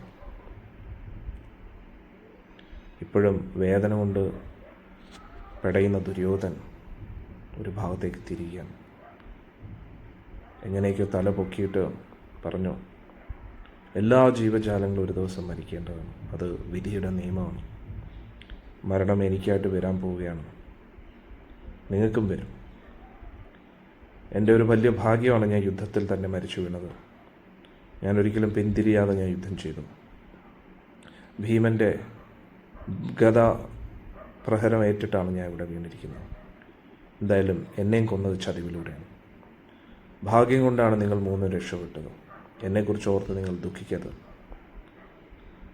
വേദങ്ങൾ പറഞ്ഞ വാക്കുകൾ ശരിയാണെങ്കിൽ ഞാൻ തീർച്ചയായിട്ടും ഉപരിലോകങ്ങളിലേക്ക് പോകും. വിധി വളരെ ശക്തമാണ്. വിധിയുടെ തീരുമാനം അനുസരിച്ച് ഞാൻ ഇപ്പോൾ ഇവിടെ കിടക്കുകയാണ്. എന്നെ ഇവിടെ കിടക്കാൻ അനുവദിക്കൂ. അധികം താമസിക്കാതെ ഞാൻ മരിക്കാൻ പോവുകയാണ്. ഞാൻ സ്വർഗ്ഗലോക പ്രാപ്തിയിലേക്ക് പോകും. എന്നിട്ട് ദുര്യോധൻ്റെ തല താഴെ വീഴുകയാണ്. എന്നിട്ട് ശ്വാസം എടുക്കാൻ ബുദ്ധിമുട്ടിക്കൊണ്ടിരിക്കുകയാണ്. എന്നിട്ട് ആൾ കൃഷ്ണനെക്കുറിച്ച് ആലോചിക്കുകയാണ്, ഭഗവാൻ കൃഷ്ണനെക്കുറിച്ച്. ദുര്യോധൻ ചിന്തിക്കുകയാണ്, തീർച്ചയായിട്ടും കൃഷ്ണൻ സാധാരണ വ്യക്തിയല്ല, സർവശക്തനായിട്ടുള്ള ഭഗവാൻ തന്നെയാണ്. ആ ഭഗവാന്റെ ശക്തി കൊണ്ട് മാത്രമാണ് പാണ്ഡവർ ജയിച്ചത്. ദുര്യോധൻ വീണ്ടും ചിന്തിക്കുകയാണ്, അദ്ദേഹം തീർച്ചയായിട്ടും ഭഗവാൻ തന്നെയാണ്. അങ്ങനെയാണെങ്കിൽ എങ്ങനെയാണ് പാണ്ഡവ പക്ഷത്ത് ഭഗവാന് നിൽക്കാൻ കഴിയുക? കാരണം ഭഗവാൻ ഒരിക്കലും ഒരു പക്ഷത്ത് നിൽക്കത്തില്ല. ഭഗവാനെ സംബന്ധിച്ചിടത്തോളം എല്ലാവരും ഒരേപോലെ കാണേണ്ടതല്ലേ. എപ്പോഴേക്കും ദുഃഖം, വേദന എല്ലാം കൂടുകയാണ്. കണ്ണിൽ നിന്ന് ധാരധാരയായിട്ട് കണ്ണീര് വന്നുകൊണ്ടിരിക്കുന്നു. അശ്വത്ഥാമ പല്ല് കടിച്ചു പിടിച്ചിട്ട് ദൂരത്തേക്ക് നോക്കി തുറച്ചു നോക്കിയാണ്. ഇപ്പോഴും അച്ഛൻ മരിച്ച ആ വേദന അശ്വത്ഥാമൻ്റെ ഉള്ളിൽ നിന്ന് പോയിട്ടില്ല. ഭീമൻ ദുര്യോധനെ ചതിവിലൂടെയാണ് കൊന്നതെന്ന് കേട്ടപ്പോൾ ദേഷ്യം ഇനിയും വർദ്ധിച്ചു. ശക്തമായി ശ്വാസം എടുത്തുകൊണ്ട് കണ്ണൊക്കെ ചുമന്നുകൊണ്ട് പറഞ്ഞു, ദുര്യോധന, ഞാൻ പറയുന്നത് കേൾക്കൂ. ഞാനിതാ പ്രതിജ്ഞ എടുക്കുന്നു, കൃഷ്ണൻ്റെ മുമ്പിൽ വെച്ച് തന്നെ ഞാൻ പാണ്ഡവരെ ഇന്ന് കൊല്ലുന്നതായിരിക്കും. എനിക്കങ്ങ് അനുമതി നൽകൂ. ചിരിച്ചുകൊണ്ട് ദുര്യോധനൻ പറഞ്ഞു, കൃപാചാര്യരെ, എനിക്ക് കുറച്ച് വെള്ളം കൊണ്ടുവരും. എന്നിട്ട് ദ്രോണപുത്രനെ നമ്മുടെ സൈന്യത്തിൻ്റെ സേനാധിപതിയാക്കും. എല്ലാ ശത്രുതയും നമ്മുടെ ശത്രുക്കളുടെ മരണത്തോടു കൂടി തീരട്ടെ. അങ്ങനെ ആകട്ടെ എന്ന് പറഞ്ഞ് കൃപാചാര്യർ ഒരു കുടം വെള്ളം കൊണ്ടുവന്നു. ഒരു ചെറിയ രീതിയിൽ ആ ചടങ്ങുകൾ നിറവേറ്റി ദുര്യോധന അശ്വത്ഥാമാവിനെ സേനാപതിയാക്കി. എന്നിട്ട് അശ്വത്ഥാമ അലറിക്കൊണ്ട് രഥത്തിൽ കയറിപ്പോവുകയാണ്. എന്നിട്ട് കൃപാചാര്യ, കൃതവർമ്മ, ശങ്കൂതി അവരും രഥത്തിൽ കയറുകയാണ്. അവർക്കറിയായിരുന്നു പാണ്ഡവരെ തോൽപ്പിക്കുക എന്നത് അസാധ്യമായിട്ടുള്ള കാര്യമാണ്. പക്ഷേ അവരുടെ കൈകൊണ്ട് മരിക്കുന്ന ഏറ്റവും വലിയ സൗഭാഗ്യമാണെന്ന് അവർ കരുതി. അങ്ങനെ ദുര്യോധനെ അവിടെ തന്നെ കിടത്തിയിട്ട് 3 യോദ്ധാക്കളും ദക്ഷിണ ദിശയിലേക്ക് പോവുകയാണ്. ഒരുപാട് ദുഃഖത്തിലാണ് അവർ. നിമിഷങ്ങൾക്കകം അവർ പാണ്ഡവ ശിബിരത്തിൻ്റെ അടുത്തെത്തി. ഒരു കൂട്ടം മരങ്ങളുടെ ഇടയിൽ കൂടെ ഒളിച്ചവർ കയറുകയാണ്. അവർ രഥത്തിൽ നിന്നും ഇറങ്ങി അവരുടെ എന്ത് പദ്ധതിയാണ്, എന്ത് തന്ത്രമാണ് മെനയേണ്ടതെന്ന് അവർ ചിന്തിക്കുകയാണ്. അവരൊരുപാട് തളർന്നിരിക്കുകയാണ്. അവർ മരങ്ങളുടെ ഇടയിൽ ഇങ്ങനെ ഒളിച്ചൊളിച്ച് മുന്നോട്ട് പോവുകയാണ്. പാണ്ഡവ സൈന്യത്തിൻ്റെ ആഘോഷ ശബ്ദങ്ങളൊക്കെ അവർക്ക് കേൾക്കുകയാണ്.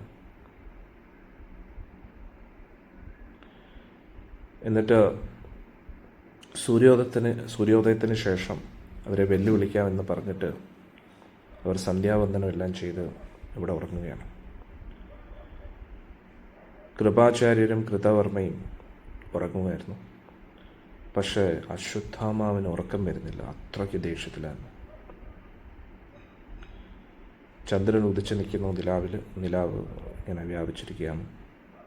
ആ നിലാവിൻ്റെ വെളിച്ചത്തിൽ ഒരു വടവൃക്ഷത്തിൻ്റെ കീഴിൽ നിന്നുകൊണ്ട് അശ്വത്ഥാമാവ് പാണ്ഡവ യോദ്ധാക്കളെ കണ്ടുകൊണ്ടിരിക്കുകയാണ്. വവ്വാലിൻ്റെയും മൂങ്ങയുടെയൊക്കെ ശബ്ദം അവിടെയെല്ലാം വ്യാപിച്ചുകൊണ്ടിരിക്കുന്നു. അശ്വത്ഥാമ മനസ്സിലൊരു തീരുമാനം എടുക്കാൻ കഴിയുന്നില്ല. ഉള്ളിൽ പ്രതികാരത്തിൻ്റെ ആഗ്രഹം വർദ്ധിച്ചുകൊണ്ടിരിക്കുന്നു.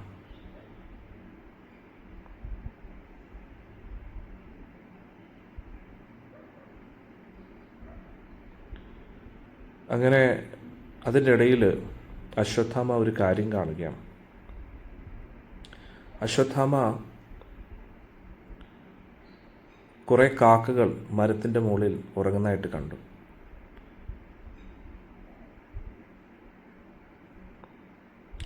പെട്ടെന്ന് തന്നെ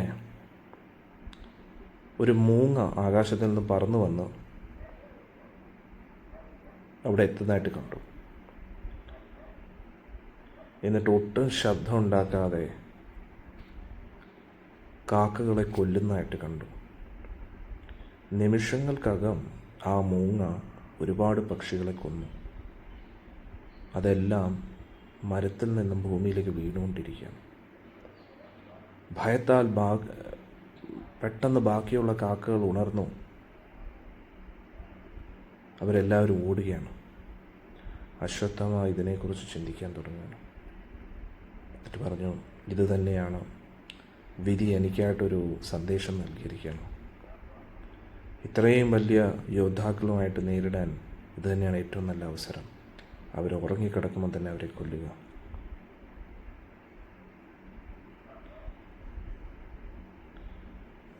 കാരണം 3 പേരും യുദ്ധത്തിനായിട്ട് താല്പര്യമുണ്ടെങ്കിലും ഇത്രയും വലിയ സൈന്യത്തെ ഒറ്റയ്ക്ക് തോൽപ്പിക്കാൻ കഴിയില്ല. പക്ഷേ പ്രതിജ്ഞ എടുത്തിട്ടുണ്ട് അവരെല്ലാം കൊല്ലണമെന്ന്. ഉറങ്ങിക്കിടക്കുന്നവരെ കൊല്ലുക എന്നത് വലിയൊരു പാപമാണ്. പക്ഷെ എന്നാലും അവരും ചതിവ് ചെയ്തില്ലേ, അതുകൊണ്ട് നമ്മളും ചതിക്കാം.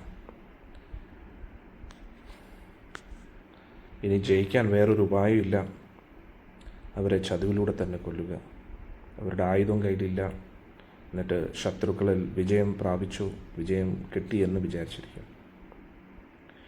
അന്നേരം മഹാഭാരതത്തിൽ പറയുന്നത് ഇങ്ങനെയാണ്, അതായത് അശ്വത്ഥാമ കരുതി പാണ്ഡവ ശിബിരത്തിലുള്ളത് പാണ്ഡവരാണെന്ന്. പക്ഷെ ഭഗവാന്റെ നിർദ്ദേശപ്രകാരം യുദ്ധം ജയിച്ചു കഴിഞ്ഞാൽ ആ പ്രധാന നേതൃത്വം വഹിക്കുന്ന വ്യക്തികൾ ആ ശത്രു ശിബിരത്തിൽ ഒറ്റയ്ക്ക് കിടക്കണം, ബാക്കിയുള്ളവർ അവരുടെ ശിബിരത്തിലും. അന്നേരം പാണ്ഡവ യോദ്ധാക്കൾ എല്ലാവരും പാണ്ഡവ ശിബിരത്തിലും, എന്നിട്ട് പാണ്ഡവർ കൗരവ ശിബിരത്തിൽ വരും. ഭഗവാൻ അവരെ എങ്ങനെ രക്ഷിച്ചു എന്ന് നോക്കണേ അല്ലേ. പിന്നെ ഭഗവാനുള്ളപ്പോൾ ഭഗവാൻ ഉറക്കമുണ്ടോ? അശ്വത്ഥമ വന്നിരുന്നെങ്കിൽ അപ്പോഴേ ഭഗവാൻ തീർത്തേനാളെ. എല്ലാം ഭഗവാന്റെ ഒരു പ്ലാനാണ്. ഭൂഭാരത്തിൽ തീർക്കുന്നതിൻ്റെ ഭാഗമാണ് അവശേഷിക്കുന്ന പാണ്ഡവ യോദ്ധാക്കൾ. എല്ലാം ഭഗവാന്റെ പ്ലാനാണ്. പിന്നെ ഇവിടെ കണ്ടില്ലേ, അധർമ്മത്തെ അവരും ചതിവ് ചെയ്തു, അതുകൊണ്ട് നമ്മളും ചതിവ് ചെയ്യാം. അത് മനസ്സിലായില്ലേ? ഇതിനു വേണ്ടിയായിരുന്നു ഭഗവാൻ അശരീരി കേൾപ്പിച്ചത്. കാരണം ഇതങ്ങ് തുടർന്നുകൊണ്ടിരിക്കും. അവർ ചതിവ് ചെയ്തില്ല, ഇനി ഞാൻ ചെയ്യും. അതായത് ഇവർ ചതിവ് ചെയ്തില്ല, ഇനി ഞാനും ചതിവ് ചെയ്യാം. അങ്ങനെ അതങ്ങ് ധർമ്മത്തിന് പിന്നെ വിലയില്ലാതെ. അത് മാറ്റാൻ വേണ്ടിയാണ് ചില സാഹചര്യങ്ങളിൽ മാത്രമേ അത് പാടുള്ളൂ എന്ന് ആ അശരീരി വന്നത്. അത് ആരാ നിശ്ചയിക്കേണ്ടത്? അധികാരപ്പെട്ടവർ. അല്ല തോന്നുന്നവർക്ക് നിശ്ചയിക്കാനുള്ളതല്ല, ഭഗവാൻ നിശ്ചയം. കാരണം ഭഗവാനല്ലേ, ഭഗവാൻ ധർമ്മത്തെ സ്ഥാപിക്കാൻ വേണ്ടി വന്നതാണ്. അതിന് പ്രത്യേക കാരണങ്ങളുണ്ട്. കാരണം ഇത്രയും അനീതി അധർമ്മം പാണ്ഡവർ സഹിച്ചു കഴിഞ്ഞു. ധർമ്മത്തിന് തടസ്സമായിട്ട് നിൽക്കുകയാണ് ഇവർ. അതൊക്കെ നമ്മൾ ആലോചിക്കേണ്ടതായിട്ടുണ്ട് അല്ലേ. ഇപ്പോൾ ഭീഷ്മരെ നോക്കിക്കഴിഞ്ഞാൽ ഭീഷ്മര ധർമ്മത്തിന് തടസ്സമായിട്ട് നിൽക്കുകയാണ്, ദ്രോണര് തടസ്സമായിട്ട് നിൽക്കുകയാണ്, പിന്നെ ദുര്യോധൻ വലിയൊരു തടസ്സമായിട്ട് നിൽക്കുകയാണ്. ദേഹം മുഴുവൻ വജ്രമാക്കി വെച്ചിരിക്കുന്നു. അത് അനീതി അധർമ്മമല്ലേ. നേരെ ചൊവ്വ യുദ്ധം ചെയ്യും. ചതിവിലൂടെയാണ് പാണ്ഡവരെ ഇത്രയും ടോർച്ചർ ചെയ്തത് അല്ലേ. അതുകൊണ്ടാണ് ഭഗവാൻ അത് എടുത്തത്, ആ ഒരു തീരുമാനം എടുത്തത്. അപ്പോൾ ഈ ഒരു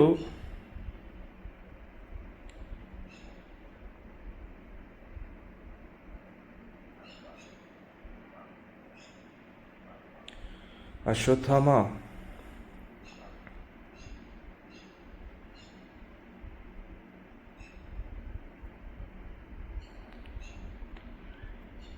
ഒരു മിനിറ്റ്.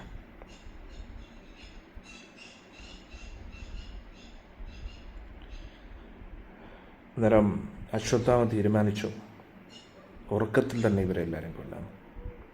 അങ്ങനെ പാണ്ഡവ ശിബിരത്തിലേക്ക് പ്രവേശിക്കാമെന്ന് തീരുമാനിച്ചു കൊണ്ട് അശ്വത്ഥാമ 2 യോദ്ധാക്കളെ ഉണർത്തുകയാണ്. അവരെല്ലാവരും എഴുന്നേറ്റു. അശ്വത്ഥാമാവിൻ്റെ പദ്ധതി അവരുടെ മുമ്പിൽ അവതരിപ്പിച്ചു. അത് പറഞ്ഞതിന് ശേഷം എല്ലാവരും ശാന്തരായിട്ടിരിക്കുകയാണ്. ഇങ്ങനെ ഒരു കാര്യം ചിന്തിച്ചപ്പോൾ തന്നെ അവർക്ക് എന്ത് പറയണമെന്ന് അറിയത്തില്ല. അവർക്കൊന്നും മറുപടി പറയാനില്ല. അപ്പോൾ അശ്വത്ഥാമാവ് പറയുകയാണ്, നമ്മളൊട്ടും മടിക്കേണ്ട. ദുര്യോധനെ ചതിവിലൂടെയാണ് കൊന്നിരിക്കുന്നത്. എൻ്റെ അച്ഛനെയും കൊന്നിരിക്കുന്നത് ചതിവിലൂടെയാണ്. ചതിവ് ഉപയോഗിക്കാൻ പാണ്ഡവരൊട്ടും വിസമ്മതിച്ചില്ല. അതുകൊണ്ട് ഇതിനെക്കുറിച്ച് കൂടുതൽ ചിന്തിക്കേണ്ട. കൗരവപക്ഷത്ത് നിന്ന് നമ്മൾ മാത്രമേ ഉള്ളൂ. ഈ ഒരു ചതിവ് നമ്മൾ ഉപയോഗിച്ചില്ല എങ്കിൽ നമ്മളും യമപുരിയിലേക്ക് പോകേണ്ടി വരും. സന്തോഷത്തോടുകൂടി ആഘോഷിച്ച് പാണ്ഡവർ ഉറങ്ങുകയാണ്. ജയിക്കാൻ ഇതേപോലെ നല്ലൊരു അവസരം ഇനി കിട്ടത്തില്ല എന്ന് പറയുന്നു. അപ്പോഴത്തേക്ക് കൃപാചാര്യ തല കുലുക്കിയിട്ട് പറഞ്ഞു, ഏതൊരു പ്രവൃത്തിയുടെയും ഫലത്തിന് 2 കാരണങ്ങളുണ്ട്. ഒന്ന് നമ്മുടെ പരിശ്രമവും പിന്നെ വിധിയും. ഇത് രണ്ടും അനുകൂലമാണെങ്കിൽ മാത്രമേ നമുക്ക് ജയിക്കാൻ കഴിയൂ. സ്വയം പരിശ്രമിക്കാതെ വിധിയെ മാത്രം തീരുമാനിച്ച് വിധിയെ മാത്രം ആശ്രയിച്ചിരിക്കുന്നവർ നശിക്കും. പക്ഷെ ചില സമയത്ത് നമ്മൾ എല്ലാം കൊണ്ടും പരിശ്രമിച്ചാലും വിധി അനുകൂലം അല്ലെങ്കിലും അതിൻ്റെ ഫലം നമുക്ക് കിട്ടത്തില്ല. അശ്വത്ഥാമ, നമ്മൾ നമ്മുടെ കഴിവിൻ്റെ പരമാവധി ശ്രമിച്ചു, എന്നിട്ടും നമുക്ക് ജയിക്കാൻ കഴിഞ്ഞില്ല. അതിൻ്റെ അർത്ഥം വിധി അനുകൂലമല്ല എന്ന് മനസ്സിലാക്കും.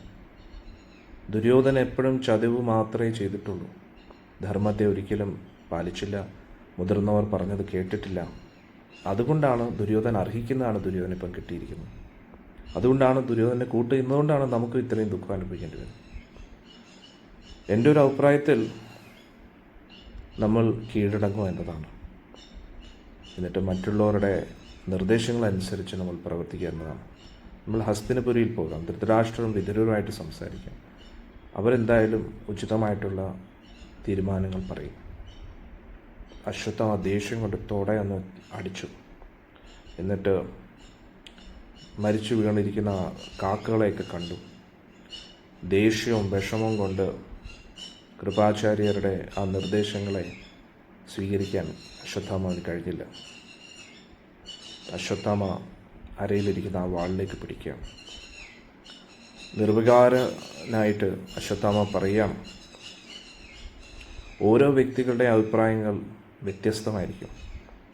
എല്ലാവരും അവരവരുടെ അഭിപ്രായങ്ങൾ ശരിയെന്ന് വിചാരിക്കുന്നു.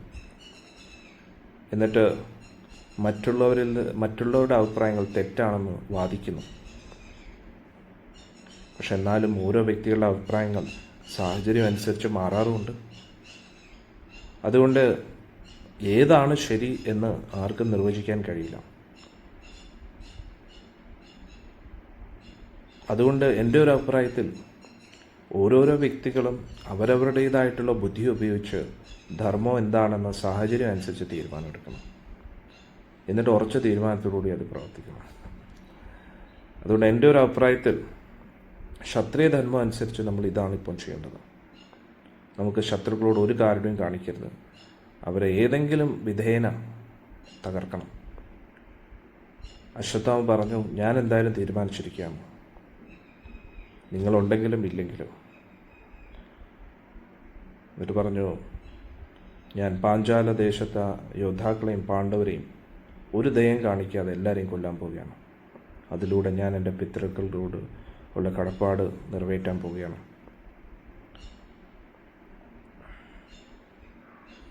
അശ്വത്ഥാമാവിൻ്റെ ഉറച്ച തീരുമാനം കണ്ടിട്ട് പറഞ്ഞു,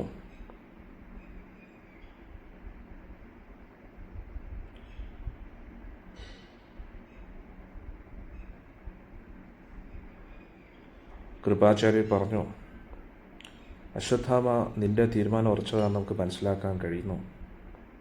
പ്രതികാരത്തിൽ നിന്റെ മനസ്സ് ഉറച്ചിരിക്കുകയാണ്. അതുകൊണ്ട് നിന്നെ പിന്തിരിപ്പിക്കാൻ നമുക്ക് കഴിയില്ല.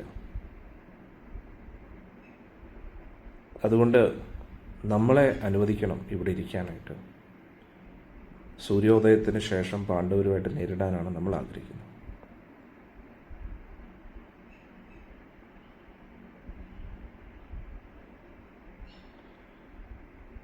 സൂര്യോദയത്തിന് ശേഷം യുദ്ധം ചെയ്യാൻ ഞാനും കൃതവർമ്മയും വരും.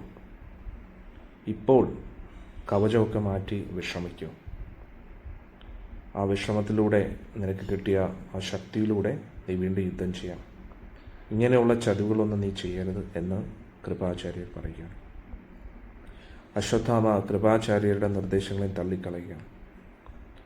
അശ്വത്ഥാമയുടെ മനസ്സ് ഉറച്ചിരിക്കുന്നു. സൂര്യോദയം വരെ കാത്തിരിക്കാൻ ഒട്ടും താല്പര്യമില്ല. ഉറങ്ങിക്കിടന്ന കുതിരകളെ ഉണർത്തിയിട്ട് പറഞ്ഞു, എൻ്റെ ഉള്ളിൽ ആഗ്രഹം ശക്തമായിരിക്കുകയാണ്. എൻ്റെ മനസ്സ് പൂർണ്ണമായിട്ടും പ്രതികാരത്തിന് വേണ്ടി കൊതിച്ചുകൊണ്ടിരിക്കുകയാണ്. എനിക്കെങ്ങനെ ഉറങ്ങാൻ കഴിയും? എൻ്റെ അച്ഛൻ്റെ മരണത്തെക്കുറിച്ച് എനിക്ക് ചിന്തിക്കുമ്പോൾ എൻ്റെ എല്ലാ സമാധാനവും കെട്ടുപോവുകയാണ്. ദൃഷ്ടദ്യുമ്നനെ കൊല്ലാതെ എനിക്ക് ഒട്ടും വിശ്രമിക്കാൻ കഴിയില്ല. പാഞ്ചാല ദേശത്തെ യോദ്ധാക്കൾ ഇപ്പോഴും ജീവനോടിരിക്കുമ്പോൾ എനിക്ക് എങ്ങനെയാണ് സമാധാനത്തോടെ കഴിയാൻ കഴിയുന്നത്? നമ്മുടെ നേതൃത്വം വഹിച്ച രാജാവ് ഈ ഒരു അവസ്ഥയിൽ കിടക്കുമ്പോൾ എങ്ങനെയാണ് നമുക്ക് സമാധാനത്തോട് കിടക്കാൻ കഴിയുന്നത്?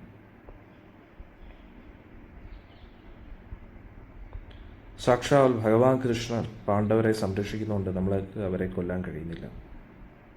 അതുകൊണ്ട് ഉറക്കത്തിൽ തന്നെ അവരെ കൊല്ലണം. ഇതിലൂടെ മാത്രമേ നമുക്ക് അവരെ തോൽപ്പിക്കാൻ കഴിയൂ. കൃപാചാര്യർ ഒന്നും ചെയ്യാൻ കഴിയാതെ നോക്കി നിൽക്കുമ്പോൾ അശ്വത്ഥാമ കുതിരകളെ രഥത്തിൽ കെട്ടുകയാണ്.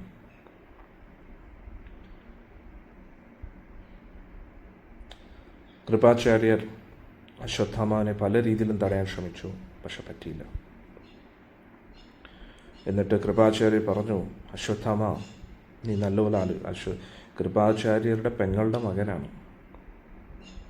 അനന്തരവനാണ്, എന്നാലോചിച്ചു. അന്നേരം പറഞ്ഞു, മോനെ, നീ നന്നായി ആലോചിച്ചിട്ട് ഈ തീരുമാനം എടുക്കൂ. ഒരു പാപിയായിട്ടുള്ള വ്യക്തിക്ക് മാത്രമേ ഇങ്ങനെ ചെയ്യുന്നതിനെക്കുറിച്ച് ചിന്തിക്കാൻ പോലും കഴിയൂ. നിനക്ക് എൻ്റെ ധർമ്മം എല്ലാം നഷ്ടപ്പെട്ടിരിക്കുകയാണ്. ഇന്ദ്രിയങ്ങളെ നിയന്ത്രിക്കാൻ കഴിയാത്ത വ്യക്തിക്ക് നല്ലതെന്ത് ചീത്തയെന്തെന്നൊന്നും മനസ്സിലാക്കാൻ കഴിയില്ല. ആ വ്യക്തി എത്ര മുതിർന്നവരെ ബഹുമാനിച്ചിട്ടും കാര്യമില്ല.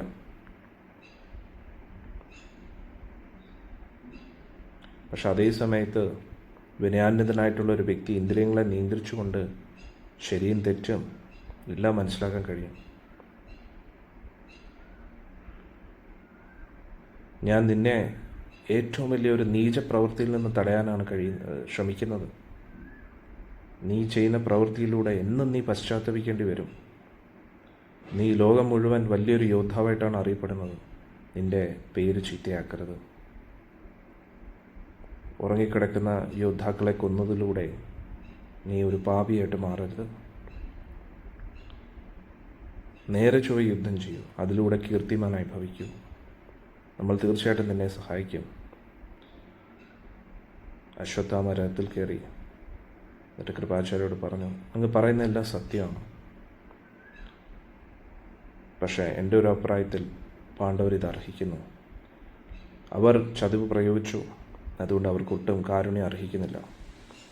ദുര്യോധന ഇങ്ങനെ ഒരു അവസ്ഥയിൽ കിടക്കുന്നത് എനിക്ക് സഹിക്കാൻ കഴിയുന്നില്ല. പാഞ്ചാല ദേശത്തിലുള്ളവരും സമാധാനത്തോടെ ഉറങ്ങുന്നത് കാണുന്നത് എനിക്ക് സഹിക്കാൻ കഴിയുന്നില്ല.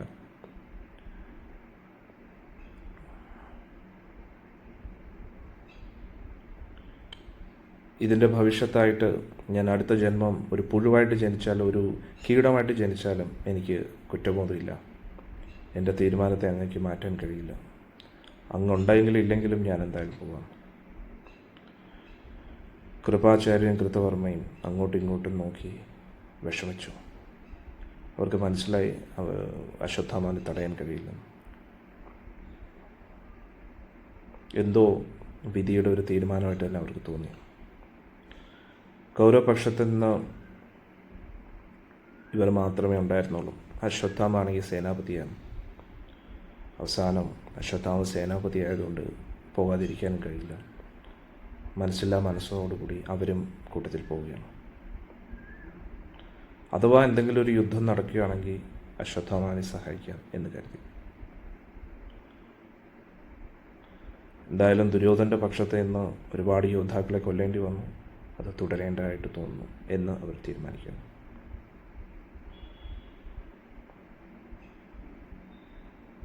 അവരും അവരുടെ രഥങ്ങളിൽ കയറി അശ്വത്ഥാമാവിൻ്റെ കൂട്ടത്തിൽ പോവുകയാണ്. അപ്പോഴേക്കും അശ്വത്ഥാമ മുന്നോട്ട് പോയിരുന്നു. അങ്ങനെ ശിബിരത്തിൻ്റെ വടക്കേ കവാടത്തിലൂടെ എത്തി. അശ്വത്ഥാമ നോക്കിയപ്പോൾ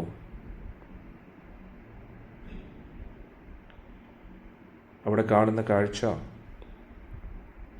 രക്തത്തിൽ കുളിച്ചു നിൽക്കുന്ന ഒരു ഭീകര വ്യക്തി മാൻതോലും ധരിച്ചുകൊണ്ടിരിക്കുന്നു.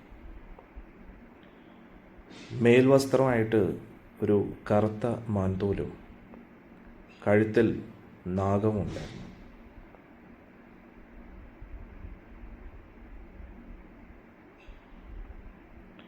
എന്നിട്ട് കൈയിൻ്റെ ആ ഭാഗത്തായിട്ട് 2 നാഗങ്ങളുണ്ടായിരുന്നു വളകളായിട്ട്. എന്നിട്ട് കയ്യിൽ വളരെ ഭീകര ആയുധങ്ങളുണ്ടായിരുന്നു. വായിൽ നിന്ന് തീ വന്നുകൊണ്ടിരിക്കുകയാണ്. എന്നിട്ട് മുഖത്താണെങ്കിൽ 100 കണ്ണുകളും ഉണ്ടായിരുന്നു. ഈ ഒരു ഭീകര രൂപത്തെ കണ്ടിട്ട് അശ്വത്ഥാമന് പൊതുവെ ഭയമില്ലാത്ത ആളാണ്. പക്ഷേ അശ്വത്ഥാമന് ആദ്യമായിട്ട് ഭയം തോന്നും. എന്നിട്ട് ഒരു 100 ദിവ്യാസ്ത്രങ്ങൾ ആ വ്യക്തിക്കെതിരെ എറിഞ്ഞു എന്നുള്ളത്. പക്ഷെ ആ അസ്ത്രങ്ങളെല്ലാം അപ്രത്യക്ഷമായി. എന്നിട്ട് അദ്ദേഹത്തിന് ഒന്നും സംഭവിച്ചില്ല. വലിയ ശക്തമായിട്ടുള്ളൊരു ആയുധം എടുത്ത് അദ്ദേഹത്തിനെതിരെ എറിഞ്ഞു. അത് തുണ്ടം തുണ്ടമായി അദ്ദേഹത്തിൻ്റെ ദേഹത്ത് കൊണ്ടപ്പോൾ. എന്നിട്ട് ദ്രോണപുത്രൻ അശ്വത്ഥാമ ഒരു വാളെടുത്തു, പിന്നെ ഒരു ഗദ എടുത്തെറിഞ്ഞു. പക്ഷെ അതെല്ലാം അദ്ദേഹത്തിൻ്റെ ഉള്ളിലേക്ക് പ്രവേശിച്ചു. എല്ലാ ആയുധങ്ങളും അവസാനിച്ചു.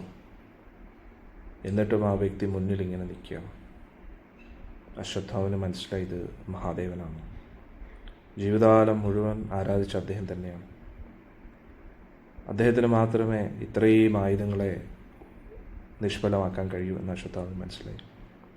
അശ്വത്ഥാമ എല്ലാ ആയുധങ്ങളെയും മാറ്റി രഥത്തിൽ നിന്ന് ചാടി വിറച്ചുകൊണ്ട് മഹാദേവൻ്റെ മുമ്പിൽ കൈകൊപ്പി നിൽക്കുകയാണ്. എന്നിട്ട് ചിന്തിച്ചു, കൃപാചാര്യർ പറഞ്ഞത് കേട്ടാൽ മതിയായിരുന്നു. സാക്ഷാൽ മഹാദേവൻ തന്നെയാണ് പാണ്ഡവരെ സംരക്ഷിക്കുന്നതെന്ന് തോന്നുന്നു. ഇനി എന്തായാലും മഹാദേവൻ്റെ കൈ കൊണ്ട് ഈ പാവത്തിനെല്ലാം മരണം കിട്ടും എന്ന് വിചാരിച്ച് പേടിച്ച് ഭയപ്പെട്ടിരിക്കുകയാണ്. തല കുനിച്ച് ഇങ്ങനെ കൂപ്പിയിരിക്കുകയാണ്. അശ്വത്ഥാമ പല പല സ്തുതികളും മഹാദേവനെ സ്തുതിച്ചു. ഇതെല്ലാം കേട്ടിട്ട് അതിനെക്കുറിച്ച് മഹാദേവൻ കുറേ നേരം ചിന്തിച്ചു. എന്നിട്ട് ഇടി വെട്ടുന്ന പോലെ ശബ്ദത്തിൽ മഹാദേവൻ പറഞ്ഞു, മോനെ, ഈ യുദ്ധത്തിൽ മൊത്തത്തിൽ ഞാൻ പാണ്ഡുപുത്രന്മാരെ സംരക്ഷിച്ചിട്ടേ ഉള്ളൂ. കാരണം എനിക്ക് ഭഗവാനോട് വലിയ ഭക്തിയാണ്. ഭഗവാന്റെ ഭക്തരോട് എനിക്ക് വലിയ ഇഷ്ടമാണ്. അതുകൊണ്ട് ഞാൻ പാണ്ഡവരെ എപ്പോഴും സംരക്ഷിച്ചിട്ടേ ഉള്ളൂ.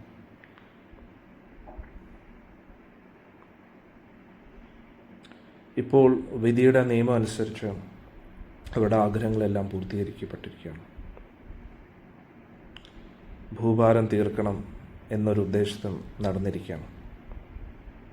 ഇനി അവർ അറിയിക്കുന്ന അന്ത്യത്തിലേക്ക് അവർ പോവുകയാണ്. എന്തായാലും ദ്രോണപുത്ര, നീ തന്നെ അവരുടെ അന്തകനാകണം എന്നതായിരിക്കും വിധി. ഞാൻ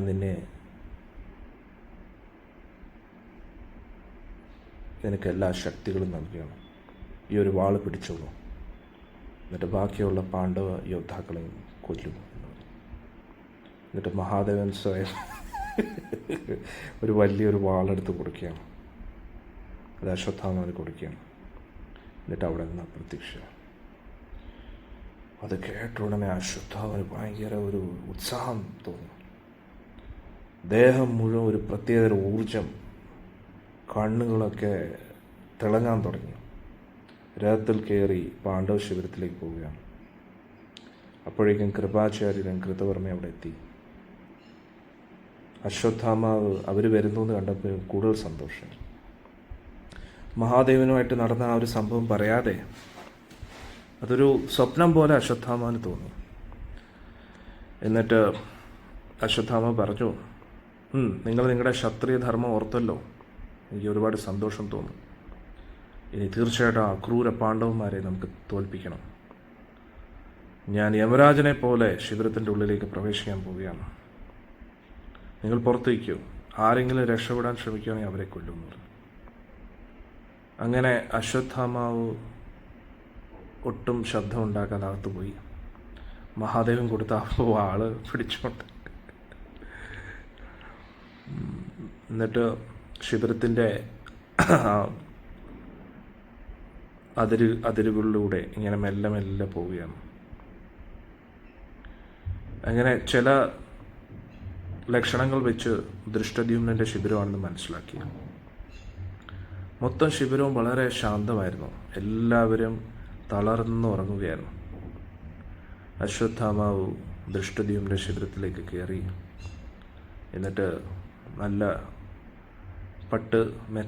പട്ട് വസ്ത്രം കൊണ്ട് അലങ്കരിച്ച മെത്തയിൽ നല്ല സുഖനിദ്രയിലായിരുന്നു ദൃഷ്ടദ്യുമ്നൻ. പെട്ടെന്ന് തന്നെ അങ്ങോട്ട് കയറി അശ്വത്ഥാമ ഒരു ചവിട്ടി. ദൃഷ്ടദ്യുമ്നൻ ചാടി എഴുന്നേറ്റു. അശ്വത്ഥാമ മുടിയിൽ പിടിച്ചു, കിടക്കയിൽ നിന്ന് വലിച്ചഴച്ച് വീണ്ടും ചവിട്ടി, നെഞ്ചത്തും ചവിട്ടിക്കൊണ്ടിരുന്നു. ദൃഷ്ടദ്യുമ്നൻ ഒട്ടും പ്രതീക്ഷിച്ചിട്ടില്ല. ഇപ്പോഴും പകുതി ഉറക്കത്തിലായിരുന്നു. ഒട്ടും തിരിച്ച് ഒന്നും ചെയ്യാൻ പറ്റാത്ത അവസ്ഥയാണ്. അശ്വത്ഥാമ കിടക്കയിൽ നിന്ന് താഴെ എറിഞ്ഞു, കഴുത്തിന് ചവിട്ടി. എന്നിട്ട് അപ്പോഴേക്കും ദൃഷ്ടദ്യുമ്നൻ നഖം വെച്ച് പ്രതികരിക്കാൻ ശ്രമിക്കുകയാണ്. നഖം വെച്ചിങ്ങനെ വലിച്ച് കീറാൻ തുടങ്ങുവാണ് കാല്. എന്നിട്ട് പറഞ്ഞു, അശ്വത്ഥാമ, എന്നെ ഒരു ആയുധം വെച്ച് കൊല്ലൂ, അതിലൂടെ എനിക്ക് ഉപരിലോകങ്ങളിലേക്ക് പോകണം. അശ്വത്ഥാമ ചിരിച്ചിട്ട് പറഞ്ഞു, ആചാര്യന്മാരെ കൊല്ലുന്നവർക്ക് എന്ത് ഉപരിലോകങ്ങളിലേക്ക് പോകാൻ കഴിയും? നീ ഒരു യോദ്ധാവിനെ പോലെ മരിക്കാൻ ആഗ്രഹിക്കുന്നില്ല, അതുകൊണ്ട് ഒരു മൃഗത്തെ പോലെ ആയിരിക്കും ഞാൻ നിന്നെ കൊല്ലുന്നതെന്ന് പറഞ്ഞു. എന്നിട്ട് വീണ്ടും വീണ്ടും ദൃഷ്ടദ്യുമ്നൻ്റെ കഴുത്തിൽ കാല് വെച്ച് ചവിട്ടി ചവിട്ടി ചവിട്ടി ചവിട്ടി ചവിട്ടി കൊല്ലുകയാണ്. ഹരേ കൃഷ്ണ. ചവിട്ടിക്കൊല്ലുകയാണ്. ഹരേ കൃഷ്ണ. ഈ ദൃഷ്ടദ്യുമ്നൻ്റെ ശബ്ദം കേട്ടിട്ട് അലർച്ച കേട്ടിട്ട് ബാക്കിയുള്ള യോദ്ധാക്കളും പാഞ്ചാല രാജ്യത്തിലെ സ്ത്രീകളും ഓടി വരികയാണ്. അപ്പോഴേക്കും അശ്വത്ഥാമ അവിടുന്ന് സ്ഥലം പിടിക്കുകയാണ്. പാണ്ഡവരെ അന്വേഷിച്ചിട്ടുണ്ട്. ദൃഷ്ടദ്യുമ്നൻ്റെ തൊട്ടടുത്തായിട്ട് ഒരു വലിയ ശിബിരമുണ്ട്.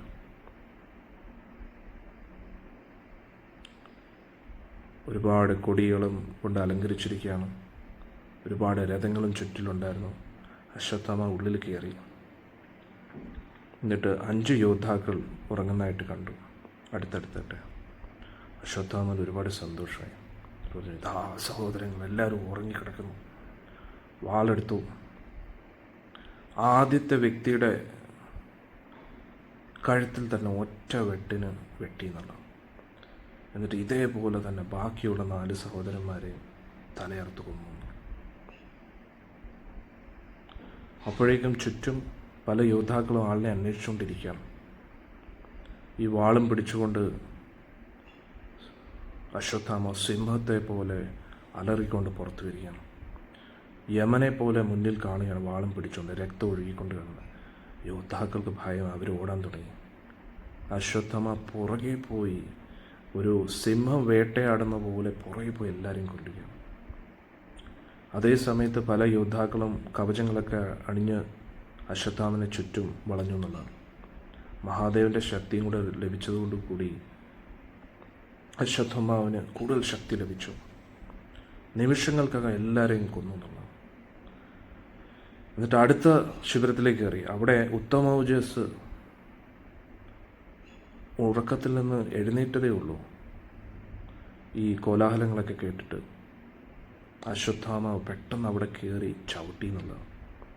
ദൃഷ്ടദ്യുമ്നനെ കൊന്നതുപോലെ തന്നെ ചവിട്ടി ചവിട്ടി ഉത്തമൗജസിനെ കൊല്ലുകയാണ്. അശ്വത്ഥാമ പിന്നെ യുധാമന്യുമായിട്ട് നേരിട്ടു. യുധാമന്യു ഗദയും പിടിച്ചുകൊണ്ട് അശ്വത്ഥാമമായിട്ട് യുദ്ധം ചെയ്യാൻ ശ്രമിക്കുകയാണ്. യുധാമന്യു അശ്വത്ഥാമൻ്റെ നെഞ്ചത്ത് നല്ലൊരു അടി അടിച്ചു. പക്ഷെ എന്നിട്ടും അശ്വത്ഥാമനൊന്നും സംഭവിച്ചില്ല. യുധാമന്യുനെ തൂക്കിയെടുത്ത് ഒറ്റ കയ്യിൽ, എന്നിട്ട് ദൂരെ ഒറ്റയേറി, എന്നിട്ട് ഇടിച്ചും ചവിട്ടിയും ഉത്തമൗജസിനെ കൊല്ലുകയാണ്. ഒരുപാട് യോദ്ധാക്കൾ അശ്വത്ഥാമനെ ആക്രമിക്കുകയാണ്. പക്ഷെ അവരെയെല്ലാം ദയനീയമായിട്ട് കൊന്നു.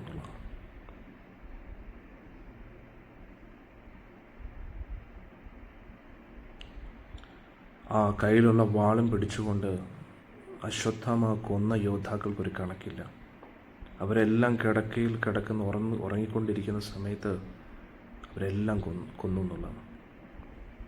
അവരെ സഹായിക്കാനും സംരക്ഷിക്കാനും എത്തി അവരെയും കൊന്നു എന്നുള്ളതാണ്. അവിടെ ശിബിരത്തിലെല്ലാം ഒരു ശിബിരം മാറി അടുത്ത ശിബിരത്തിലേക്ക് ഓടി ഓടി എല്ലാവരെയും കൊന്നുകൊണ്ടിരിക്കുകയാണ്. സ്ത്രീകളുടെ അലർച്ച അവിടെ എല്ലാം വ്യാപിച്ചു. ഓരോരോ ശിബിരം മാറി മാറി ഇങ്ങനെ പോവുകയാണ്. പോകുന്നിടത്തെല്ലാം ശവങ്ങൾ മാത്രം. ഈ ഒരു ഭീകരത കണ്ടിട്ട് പാണ്ഡവ പക്ഷത്തു നിന്നുള്ള യോദ്ധാക്കൾക്ക് ഒന്നും പറയാൻ പറ്റാത്ത അവസ്ഥയാണ്. അവർ ഭയത്താൽ എന്ത് ചെയ്യണമെന്ന് അറിയാൻ പറ്റാത്തൊരവസ്ഥയാണ്. രക്തത്തിൽ കുളിച്ച് അലറിക്കൊണ്ട് യമരാജനെ പോലെ എതിരെ വരുന്ന എല്ലാവരെയും കൊല്ലാനായിട്ട് നിൽക്കുകയായിരുന്നു അശ്വത്ഥാമ. അവശേഷിക്കുന്ന എല്ലാ യോദ്ധാക്കളെയും കൊന്നു. ഒരു ആന എങ്ങനെയാണോ കുളത്തിൽ താമരകളെയെല്ലാം നശിപ്പിക്കുന്ന അതേപോലെ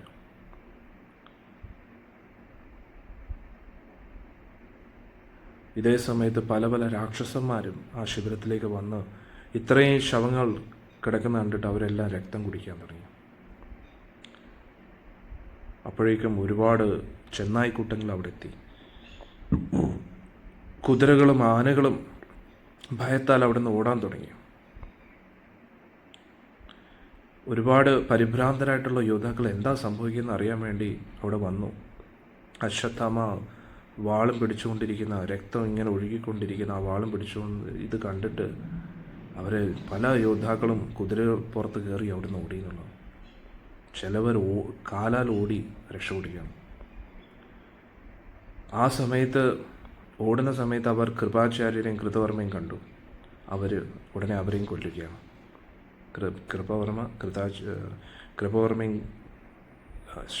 കൃപാചാര്യനും കൃതവർമ്മയും ആ രക്ഷപ്പെടുന്ന യോദ്ധാക്കളെയും കൊല്ലുകയാണ്. അവരുടെ കയ്യിലൊന്നും ആയുധങ്ങളില്ലായിരുന്നു. മുടിയെല്ലാം അഴിച്ചു കിടക്കുന്നു, വസ്ത്രങ്ങൾ അഴിഞ്ഞു കിടക്കുന്നു. അവർ ഭയത്താൽ ഓടുമ്പോൾ ഒരു ദയയില്ലാതെ അവരെ എല്ലാം കൊന്നൊടുക്കുന്നുണ്ട്. കൃപാചാര്യനും കൃതവർമ്മയും ഒട്ടും പിന്തിരിഞ്ഞില്ല. ഒരു നാണവും ഇല്ലാതെ അവർ അവസാന താളിനെ പോലും വെറുതെ വിട്ടില്ലെന്നുള്ളത്. എന്നിട്ട് ആ ശിബിരത്തിന് മൊത്തം തീ കൊടുത്തു എന്നുള്ളത്.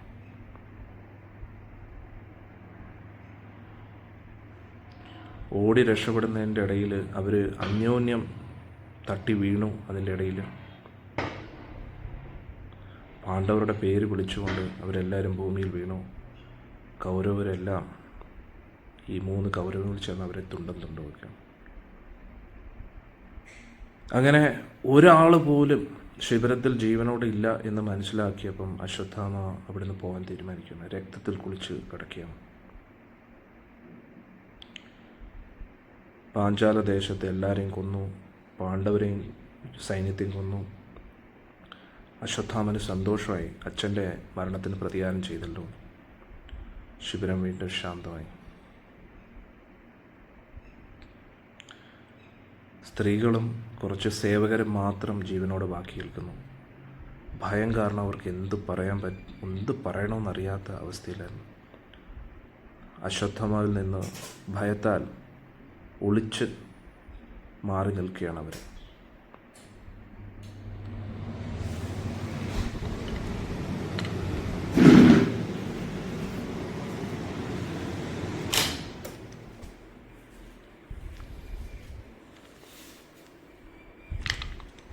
ഹരേ കൃഷ്ണ. ഭയം കാരണം അവരെല്ലാവരും ഒളിച്ചിരിക്കുകയായിരുന്നു. അങ്ങനെ അശ്വത്ഥാമാവ് വടക്കേ കവാടത്തിലൂടെ പുറത്തു വരികയാണ്. അപ്പോൾ കൃപാചാര്യരും കൃതവർമ്മയും അവിടെ കാത്തു നിൽക്കുകയാണ്. എന്നിട്ട് അവർ പറഞ്ഞു, ഒരാൾ പോലും ഇവിടെ നിന്ന് രക്ഷപ്പെട്ടിട്ടില്ലെന്ന് പറഞ്ഞു. അപ്പോൾ അശ്വത്ഥാമാവിന് ഒരുപാട് സന്തോഷമായി. എന്നിട്ട് ഇതൊരു നല്ല വാർത്തയാണ് ദുര്യോധനന് കൊടുക്കാനുള്ളത് എന്ന് പറഞ്ഞ് അവർ രഥത്തിൽ കയറി അങ്ങോട്ട് പോവുകയാണ്. മരണത്തിന് മുമ്പെങ്കിലും ദുര്യോധനന് ഒരു സമാധാനം കൊടുക്കാമെന്ന് വിചാരിച്ചു. പക്ഷേ പാണ്ഡവർ മരിച്ചു,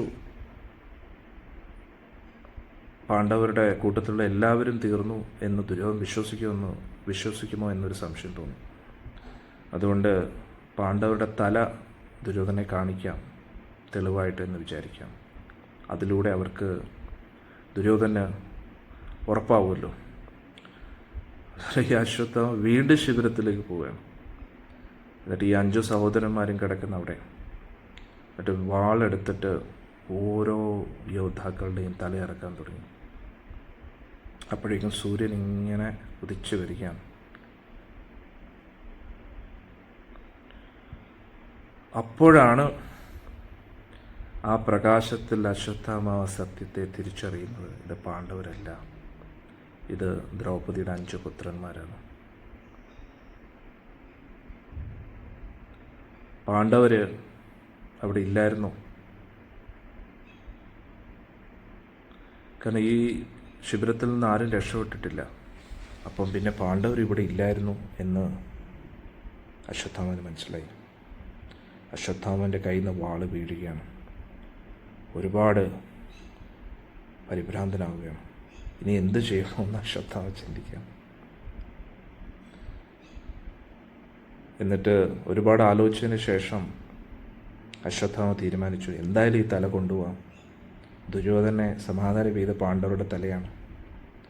അതിലൂടെ മരണത്തിന് മുമ്പേ ദുര്യോധന എന്തെങ്കിലും ഒരു സന്തോഷമാവട്ടെ എന്ന്.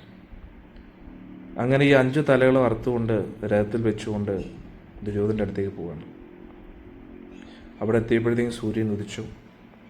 3 പേരും ദുര്യോധന അവിടെ കിടക്കുന്നതായിട്ട് കണ്ടു. ചുറ്റും പല ഹിംസമൃഗങ്ങളും ഇങ്ങനെ വളഞ്ഞു നിൽക്കുന്നു. മരണത്തിൻ്റെ ഏറ്റവും അടുത്തേക്ക് എത്തിയിരിക്കുകയാണ്. എങ്ങനെയൊക്കെയോ വളരെ ബുദ്ധിമുട്ടിയാണ് ചെന്നായ്ക്കളെയും കഴുതപ്പുലികളെയൊക്കെ ഓട്ടിച്ചത്. അവരെല്ലാം വീണ്ടും വീണ്ടും ഇങ്ങനെ മുന്നോട്ട് ഇങ്ങനെ വന്ന് കടിച്ചു കയറാനായിട്ട് വരികയാണ്. പക്ഷേ ദുര്യോധന എങ്ങനെയൊക്കെയോ അവരെ ഓട്ടിച്ചെന്നുള്ളതാണ്. അശ്വത്ഥാമ രഥത്തിൽ നിന്ന് ചാടി എന്നിട്ട് ആ മൃഗങ്ങളെല്ലാം ഓടിച്ചു. എന്നിട്ട് ദുര്യോധൻ്റെ മുമ്പിൽ വന്ന് വരികയാണ്. കൃപാചാര്യർ ഒന്ന് ആലോചിച്ച് നോക്കുക. ദുര്യോധന കറക്റ്റ് ശിക്ഷ കിട്ടിയെന്നുള്ളതാണ്. കറക്റ്റ് ശിക്ഷ കിട്ടുന്നു. ചെയ്തു കൂട്ടി എല്ലാത്തിനും ഇങ്ങനെ അനുഭവിച്ചു. ഒരു ദിവസം മുഴുവൻ, ഒരു രാത്രി മുഴുവൻ ഈ മൃഗങ്ങളുടെ മൃഗങ്ങളുടെ നടുവിലായിരുന്നു ദുര്യോധനൻ. എന്നാലോചിച്ചോ, കിട്ടേണ്ടതെല്ലാം കിട്ടി ദുര്യോധനൻ. കൃപാചാര്യർ എല്ലാവരും രാത്രിയിൽ നിന്ന് ഇറങ്ങി. എന്നിട്ട് പറഞ്ഞു, തീർച്ചയായിട്ടും വിധി ഒരു വല്ലാത്തൊരു, നമുക്കാർക്കും വിധിയെ തടുക്കാൻ കഴിയില്ല. എത്രയെത്രയോ രാജാക്കന്മാരുടെ നടുവിൽ നടന്നുകൊണ്ടിരുന്ന ആ രാജാവ് ഇപ്പോൾ ഇങ്ങനെ കിടക്കുക, രക്തത്തിൽ കുളിച്ച്. ഏറ്റവും ഇഷ്ടപ്പെട്ട ആ സ്വർണ്ണ ഗധ അടുത്ത് തന്നെ ഉണ്ട്. പക്ഷെ എന്നിട്ടും എന്ത് പ്രയോജനം? ഇപ്പോൾ പരിചാരകരായിട്ട് ഹിംസമൃഗങ്ങളും പക്ഷികളും മാത്രമേ ഉള്ളൂ ഈ രാജാവിൻ്റെ മാംസത്തെ കടിച്ചു കയറാനായിട്ട്. പക്ഷെ അശ്വത്ഥാമ വളരെ സന്തോഷത്തോടെ പറഞ്ഞു, പാണ്ഡവർ മരിച്ചു, ഞാൻ എല്ലാവരെയും കൊന്നു, പാണ്ഡവരുടെ തല ഞാൻ കൊണ്ടുവന്നിരിക്കുന്ന രാജാവിന്. ഇത് കേട്ടുടനെ ദുര്യോധന വലിയ സന്തോഷമായി. ദുര്യോധന കണ്ണൊക്കെ തുറന്നു. എന്നിട്ട് എങ്ങനെയൊക്കെയോ ഇങ്ങനെ എഴുന്നേറ്റ് ഇരിക്കാൻ നോക്കുകയാണ്. എന്നിട്ട് അശ്വത്ഥാമ അപ്പോഴത്തേക്ക് രഥത്തിൽ നിന്നും തലകൾ കൊണ്ടുവരികയാണ്. എന്നിട്ട് പറഞ്ഞു, ദ്രോണപുത്ര, നീ വലിയൊരു കാര്യമാണ് ചെയ്തിരിക്കുന്നത്. ഭീഷ്മർക്കോ കർണനോ ദ്രോണർക്ക് പോലും ചെയ്യാൻ പറ്റാത്തൊരു കാര്യമാണ് നീ ചെയ്തിരിക്കുന്നത്. ഒട്ടും സംസാരിക്കാനുള്ള ശക്തിയില്ല. ഇതിലൂടെ നീ എന്നെ ഒരുപാട് സന്തോഷിപ്പിച്ചിരിക്കുകയാണ്. ഞാനിനി സ്വർഗലോകത്തേക്ക് പോവുകയാണ്. നമ്മളവിടെ വീണ്ടും കണ്ടുമുട്ടുന്നതായിരിക്കും. അശ്വത്ഥാമ 5 തലകളും കൊണ്ട് മുടിയിൽ പിടിച്ചുകൊണ്ട് കൊണ്ടുവരികയാണ്. ദുര്യോധനൻ്റെ അടുത്തേക്ക് അത് വയ്ക്കുകയാണ്. ഇതാണ് ദുര്യോധന, അങ്ങയുടെ ശത്രുക്കളുടെ തല. ദുര്യോധൻ ആ തലകളെ തൊട്ടു. എന്നിട്ട് ദുര്യോധന വിശ്വസിക്കാൻ പറ്റില്ല, ഇത് പാണ്ഡവരുടെ തലയാണ്. മുഖം ഏകദേശം അവരെ പോലെ തന്നെ. എന്നിട്ട് ദുര്യോധന തോന്നി ഇത് അവരുടെ പുത്രന്മാരാണോ. ദുര്യോധന നന്നായിട്ട് അറിയായിരുന്നു വ്യത്യാസം എങ്ങനെ കണ്ടുപിടിക്കണം. ദുര്യോധൻ്റെ സമ്പൂർണ്ണ ശക്തി ഉപയോഗിച്ച് തല പിടിച്ച് ഞെരിക്കാൻ തുടങ്ങി. അവശേഷിക്കുന്ന പൂർണ്ണ ശക്തി ഉപയോഗിച്ചു. അപ്പോഴേക്കും തലകളൊക്കെ പൊടിയാകാൻ തുടങ്ങി. അപ്പോൾ മനസ്സിലായി ഇത് പാണ്ഡവരുടെ തലയല്ല. ദുര്യോധൻ തകർന്നു വീഴുകയാണ്. എന്നിട്ട് പറഞ്ഞു, ഇത് ദ്രൗപദി പുത്രന്മാരാണ്, പാണ്ഡവരല്ല. ആ 5 പുത്രന്മാരുടെ 5 പാണ്ഡവരുടെയും തല ഇരുമ്പിനെ പോലെയാണ് ഇരിക്കുന്നത്. ഞാൻ ഇത്രയും തളർന്നിരുന്നിട്ട് പോലും എനിക്ക് അവരുടെ തല തകർക്കാൻ പറ്റുന്നുണ്ടെങ്കിൽ ഇത് പാണ്ഡവരുടെ തലയല്ല, അവരുടെ തല ഇരുമ്പിനെ പോലെ ഉറച്ച. അത് നമുക്കറിയാൻ പറ്റും. കാരണം നിങ്ങൾ കേട്ടില്ലേ, ദുര്യോധൻ ഭീമൻ്റെ നെറ്റിയിൽ നന്നായി ആഞ്ഞ് ഗത വെച്ച്, ഇരുമ്പിൻ്റെ ഗത വെച്ച് അടിച്ചിട്ടും ഭീമൻ ഒരു കുലുക്കോ ഇല്ലാതിരിക്കുകയാണ്. അന്നേരം പാണ്ഡവരുടെ അസ്ഥിക്ക് അത്രയും ബലം ഉണ്ടെന്നാണ്. എന്തുമായിരിക്കും അല്ലേ? അന്നേരം ദുര്യോധൻ പറയുകയാണ്, എന്തുവാ, അവരുടെ തല ഇരുമ്പിനെ പോലെ ഇരിക്കുകയാണെന്ന് പറഞ്ഞു. എന്നിട്ട് പറഞ്ഞു, നീ വലിയൊരു നീച പ്രവൃത്തിയാണ് അശ്വത്ഥാമ ചെയ്തത്. പാണ്ഡവർ മരിച്ചു കഴിഞ്ഞാൽ ഇവർ മാത്രമായിരുന്നു നമ്മുടെ കുരുവംശത്തെ മുന്നോട്ട് കൊണ്ടുപോകാൻ പറ്റും. അത് നീ തകർത്തല്ലോടെ അശ്വത്ഥാമ. ദുര്യോധൻ കരയാൻ തുടങ്ങി. കരഞ്ഞുകൊണ്ട് ദുര്യോധൻ കണ്ണടയ്ക്കുകയാണ്. പാണ്ഡവരെ ഒരുപാട് വെറുത്തിരുന്നുവെങ്കിലും അവരുടെ കുട്ടികളെ കൊല്ലാൻ ദുര്യോധൻ ആഗ്രഹിച്ചിരുന്നില്ല. ദുര്യോധൻ പാണ്ഡവരെ വെറുത്തിരുന്നുവെങ്കിലും അവരുടെ കുട്ടികൾ മരിക്കണമെന്ന് ആഗ്രഹിച്ചില്ല. കാരണം ഈ ഒരു കുരുവംശം മുന്നോട്ടുണ്ട് ഇവർ മാത്രമേ ഉള്ളായിരുന്നു. കാരണം ദുര്യോധൻ്റെ എല്ലാ സഹോദരങ്ങളും മരിച്ചിരിക്കുന്നു. ദ്രൗപദി പുത്രന്മാരും കൂടെ മരിച്ചു കഴിഞ്ഞാൽ അശ്വത്ഥാമ കുരുവംശത്തെ മുഴുവൻ തകർത്തിരിക്കുകയാണ്. എന്നിട്ട് ദുര്യോധൻ പറഞ്ഞു, ഇത് വലിയൊരു നീചപ്രവൃത്തിയാണ് അശ്വത്ഥാമ നീ ചെയ്തത് എന്ന് പറഞ്ഞുകൊണ്ട് ദുര്യോധൻ മരിക്കുകയാണ്. എന്നിട്ട് ദുര്യോധൻ തല താഴ്ത്തുകയാണ്. അപ്പോഴേക്ക് അവസാന ശ്വാസം പുറത്തു വരികയാണ്. ഇങ്ങനെ 3 കൗരവരും ദുഃഖത്തിലാണ്ട് പോവുകയാണ്. അവരാ സന്തോഷത്തിലിരിക്കുകയായിരുന്നു.